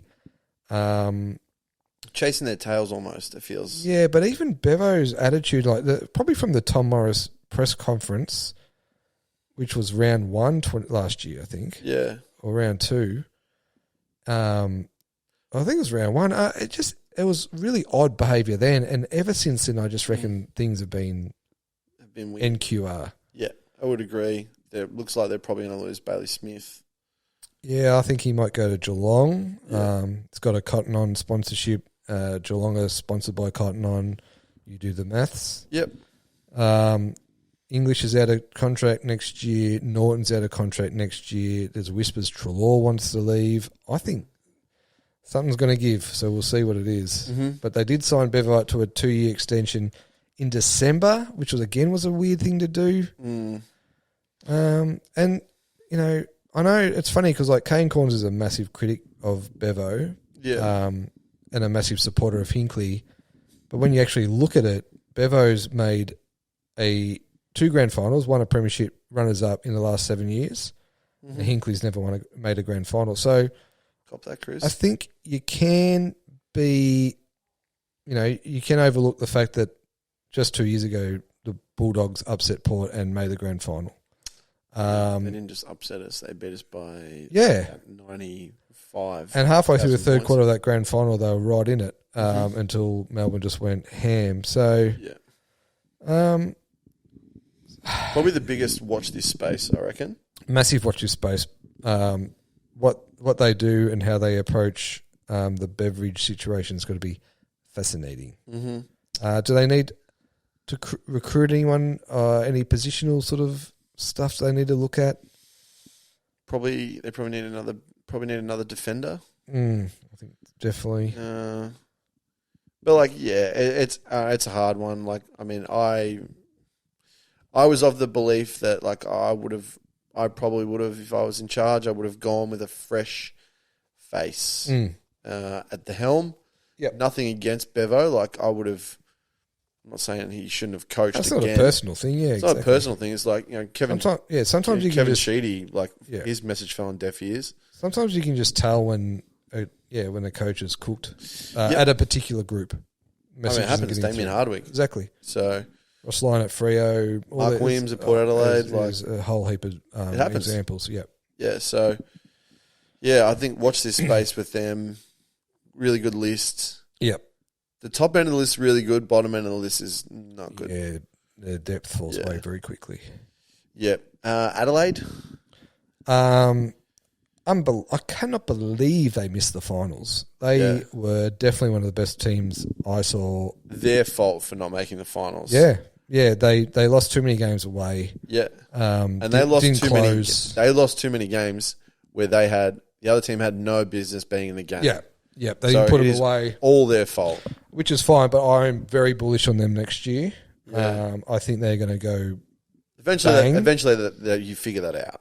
Yeah, exactly. And absolutely. And I think they've still got salary cap space to move, so I think they'll be quite active in the off-season with getting a couple more players. And I think now they've become a destination club, right? Like, they've always been a big club. Mm-hmm. But I think you'll find there'll be a few players that look to get over there, especially ex-South Australians. So very bullish on their season. Very disappointing they didn't make it, but as you say, they probably only got themselves to blame. Yeah, I think a lot of people will be probably critical of going after like players like Rankin or whatnot. But that signals any intent, right? If they're like, we feel like we're coming out of the rebuilding phase, and I think that's something that lures players in. Yep. Like some players have got zero interest in going to a club who's like, we're still rebuilding, but we think you're a part of our next premiership team. Like, they want to see things. They want to see tangible evidence of that. Yeah, and I think Nick's is a really good coach. Yeah, I do too. Yeah, and I think he was pretty open in saying, like, after the Sydney game, he was like, "Hey, we can be upset. We got we got nothing to be upset about. Like, we put ourselves in this position, which is the right approach, because he could have very easily. No, exactly. He could have thrown the toys out with the cot and blamed it. But no, I'm very bullish on where they're heading. And whoever they recruit or add to the list is just icing on the cake, I reckon, for next year. Yeah, Essendon. It's funny. I never watched a lot of Essendon sort of post June, and then I was quite surprised that the bottom fell out of them. And when I saw that, because their good was quite good. Yeah, and when I saw that GWS score, I was like, "What the hell's happened here?" Yeah. And then when we played against them in that final round, I was just like, "They are lost." When their selection like sort of indicated that sort of game was coming. Yeah, well, if you listen to Bomber fans, they were quite unhappy with the selection in that last month to 2 months. I think they thought players who probably weren't performing were getting games ahead of players in the VFL who were performing. But I was quite shocked at that GWS. Yeah, and I think they're an interesting one for me next year, because you got players like Nick Cox. Yep. Who it's a make or break year for him, I reckon. Yeah, like I don't think we really know what he is, and I think like next year he has to answer that one way or the other. Yeah. It's all well and good to be this midfield winger who has size, but like if you're going to get 14 touches a game, mate, that's probably not going to cut the mustard here. So not all his fault. He's had injuries. Yeah, exactly. Would never also pot a Diamond Valley boy. No, of course not. Strong Northern Knights man. But they've got a lot. They've got a lot of players on the list who are, Well, I just think now that Brad Scott's had 12 months, he came in quite late, so didn't have the chance to assert himself in terms of his assistant coaches and support staff and how he wanted to structure his coaching and footy department. So I think. And he's a strong personality, clearly, with a very experienced. Yep. So I would be, again, I think it's like the Bulldogs a little bit just in terms of watch his spaces, in terms of how they structure up their footy department in the off-season and what changes they make, because I think there is a few more changes coming. There's going to be a lot. Yeah. So, Bombers, surprising how badly they finished, to be honest. I mean, there's never a dull day at Windy Hill. No, seems for good and for bad. Yep. Geelong. Yeah, I suppose it was probably just that the aging list. It was it was going to happen. I thought it might have happened probably next year as opposed to this year, but when injuries hit, and the injuries are going to hit when you got an old list. Yeah, I think they just never. They're always chasing their tail. It seemed like. Yeah, which happens when you get off to the start they got off to. Yeah. But I was with you. Like, I know adding, Jack Bowes is no superstar, but adding Bowes and Bruin. I thought Tanner Bruin would have had more impact. I was going to say I don't think he had the impact that Geelong was expecting by any stretch of the imagination. That's not to say he won't. No, I think I think he can play, but I thought they would have expected an immediate impact from him. Yeah, and that's a fair assumption coming into a team which is fairly established. Yeah, and is going to put a pretty good setup for you to come in to as a young player. Not a lot of pressure. Yeah. What do you make of Henry? I think he had a pretty good year. Yeah.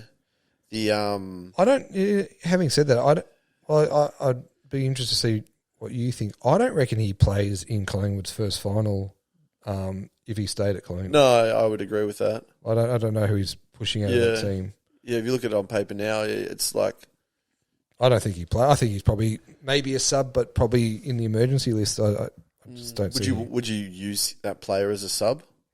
Henry? Yeah. Potentially. I mean, he was quite influential as a sub last year when he came on as a sub. Yeah, okay. But one point, I suppose, being that, Geelong, it's going to be interesting how they transit. So we've clearly got one more year out of Tom Hawkins. Mm-hmm. Probably one more year, if not two at the most, of Dangerfield, Reece Stanley. They've still got quite a few of that older aging list that will transition out soon. So how they Isaac Smith is a big loss. Isaac Smith gone. So how they handle that sudden lack of talent will be very interesting as well. Yeah. No, agreed. And if they get Bailey Smith as well, that's sort of signalling that they're. And I feel like as long as Chris Scott is coach, they won't do that. They won't get Bailey Smith? No. I mean, like they won't just go. Yep. They won't go meekly. They'll keep trying to top up. Yeah, no, that's what I mean. Like they won't. But I just don't know if they've got the assets to do it after they gave up so much to get Cameron. They kind of feel like, remember Brisbane when they got Favola? Yeah, they got like 5 or 6 of these players, and you were kind of like, it comes to a point where you're like, nah, you've gone too hard. Yeah, like, what are you doing there? Yeah. So we'll see what happens next year with them. Richmond. I find them a bit like the Bible. Richmond, they're very hard to read. I feel like if they had, they're in trouble. I think if they had Tom Lynch in that team for the whole year, they're probably playing finals though.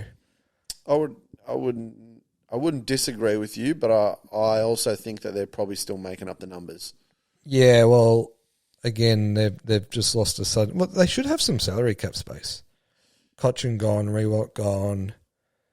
Who else is gone? Costanza went Costanza. Can't stand you. Castagna. He went at the start of the year. Yeah. I don't know. I feel like they should have some cap space, although they did. They are paying Taranto and Hopper a fair bit of money, but I'd still think they'd have. But much like Geelong, I don't think they have any assets. No, probably not. So, yeah, I think, and it's not unusual, right? Like they won 4 flags. 3 flags. Geelong, you can't be up forever. No. And I feel like Geelong and Richmond were both up around the same time, and they're probably going to have a little bit of a lull before they jump back into the 8. I dare say you might see this with maybe you might see this with Geelong, you might see this with teams like Richmond. Next year's draft is supposed to be really good. Yep. I dare say you won't see those deals for like a Taranto and Hopper. Yep. This trade season from teams because everyone's going to want to keep their draft picks. Yeah, they're you know what? Like, nothing against Taranto's had an unbelievable year. Hopper had some injuries, but still had is a good footballer. He's a very good footballer. Yeah. But a team like that, it's going to be like, we're probably going to hang on to the candy here. Yep, which is fine. Yeah, no, you can't. You absolutely can't. But blame them for that. They wouldn't be expected to bounce back into the finals if that's their thinking. No. This one's going to be interesting. Fremantle. Yeah, I think they're going to bounce back into the 8 next year, but on the proviso that they get their system right. I thought they got found out at the start of the year for playing a game style that was redundant and old. Yeah. Like the Collingwood, Richmond, GWS, run and gun style. Yeah. Richmond of old, but you know what I mean. Collingwood are now Carlton. Just this new handball, quick pressure through the middle. Adelaide, they all do it now, but Freo were just still playing slow, boring footy, and I thought it wasn't so much the talent that let them down, but more the coaching and the game plan. I think they just totally butchered their off season in that regard. So yeah, the verdict is still out on JL, I suspect. It is, so that's the big one for me because I think they've got enough talent. Mm-hmm. I mean, they've got arguably the best 1-2 punch. Yeah, in midfield, and they've got they could trade Darcy and get a bounty for him. 100%. I think they should do that. Yeah, I think they should too. And they've got draft collateral or trade collateral. Yep. So I expect them to bounce back into the 8 next year. Yeah. Yeah, they do genuinely have assets which they can part ways with. Again, it's on the proviso that they get their system right because I think next year if they miss the 8 again, JL, see you later. Yeah, gonzo. Like John Amos took a really big step, which I Yep. think. I mean, with young forwards, there's always the hope, right? That But they've they got do some it. good. Yeah, and there's another forward down there who's quite impressive. They got heaps. They got Tracy or Tracy. Tracy, that's the one. Yeah, Yeah, they got Sturt. They've got a bunch of. I mean, and what's one thing that no team's ever upset about? Good keys. Yeah, exactly. Yeah, Like you absolutely you take a punt on them, and when they work, yeah, exactly. Yeah. I think Jackson much better in the ruck than as a pure forward. yeah, I think he's just a pure ruckman, but a could be a dominant one. He's so athletic, and he's only young still. Oh, he's like 22, Yeah. or whatever. Like, Yeah, so yeah. I mean, I would. It's weird because Port Adelaide need a ruckman, and well, they'll probably get Grundy. yeah, and like, If I'm Darcy, I'm going to Sydney. yeah, I'd go to Sydney. I know he's a Geelong boy, so Geelong need a ruckman. He might end up there, but it's going to cost. It's going to cost a lot. yeah, and rightfully so. He's very good. bloody good. So Yeah. Okay, so Fremantle. So you have them back. Gold Coast. yeah, a bit like the Giants. I'm not sure they will be able to. I've clearly got the talent. Can they get the game style down pat before September? Yep. Like Giants just made it. Can the Gold Coast do it under Hardwick?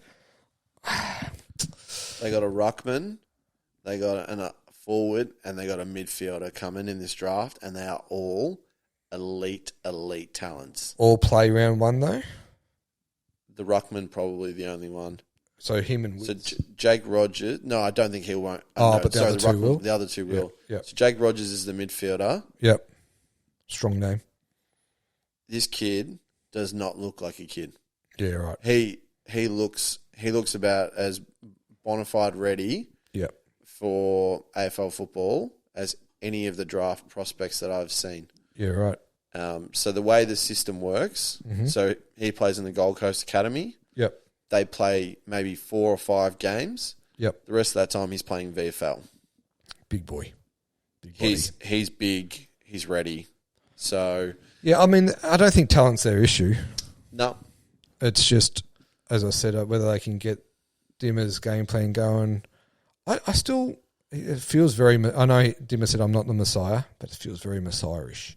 Like everyone just assumes now that Gold Coast are going to win flags because Dimmer's there. I'd hesitate at that because the record of premiership coaches going to another club and getting a premiership is rare as hen's teeth. yeah, And so, and I just think, I don't think Stuart Dew was a dud.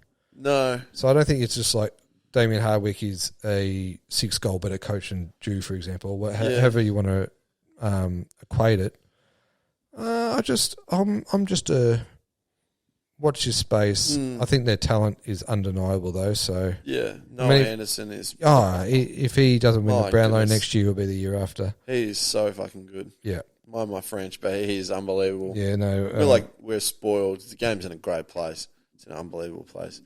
But like, love it. how many like elite young midfielders do we have that we've probably it's great. just mentioned? Yeah, exactly. Oh God, so good to watch. Yeah, and even getting a place in their 23 next year is going to be.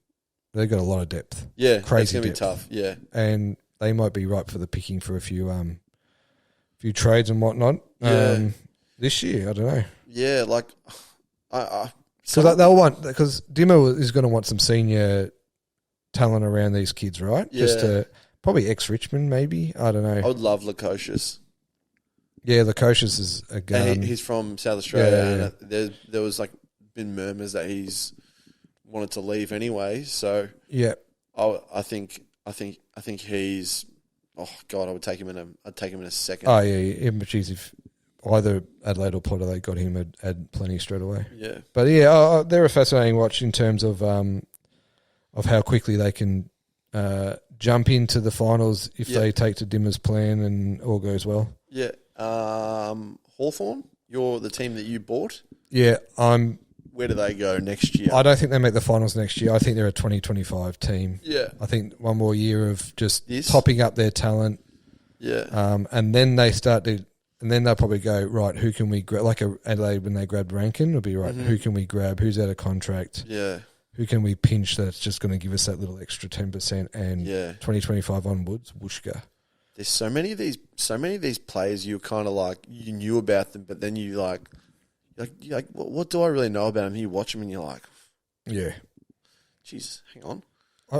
I am quite envious of Hawthorn's recruiting because under Clarkson, it was all, let's just get elite kicks, left footers. Yeah. So it was a plan and it worked. And now you look at it and you go, you can see it. As I said, when you go to the game, you just go athletic, size, tall, it's a very clear type of player that they've recruited and they will recruit. And that's what they're basing their team around. It's a very considered plan. And I think it's going to work. Yep. And the last two, we're just going to put these two together, North Melbourne and West Coast. I think North Melbourne is still, it's going to be very interesting to see what we've talked about the draft. Yeah, and what West Coast do with pick one because what a calamity of errors that was. We're not going to get into it. North Melbourne winning that last game. What were you thinking? No, but I think like West Coast want to take Curtin. Yep, that's a lock. Where do they think he would fall to if they didn't take him at one? I don't think he'll. His stock has risen so much. So I feel like they'll keep one and take him there. Yeah, and then North Melbourne take Reed at 2. So the only watch out for me is if Melbourne, who have 5 and some assets, try to get that pick 1. Yeah, but and go for Reed. Yes. Oh, hello. And then now you got me. Yeah, and then because the flip side of Curtin is that he's a flight risk back to WA. Yep. So and Fremantle don't have a pick until like 20. So West Coast might go, you know what? I don't think any Victorian team's going to take him.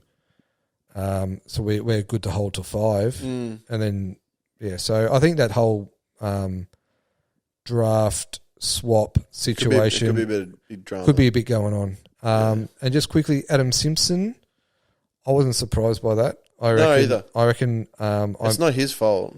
No, and I've mentioned this before, but I know someone knows him, not David King, someone else. But Adam Simpson is deliberately left out of list management.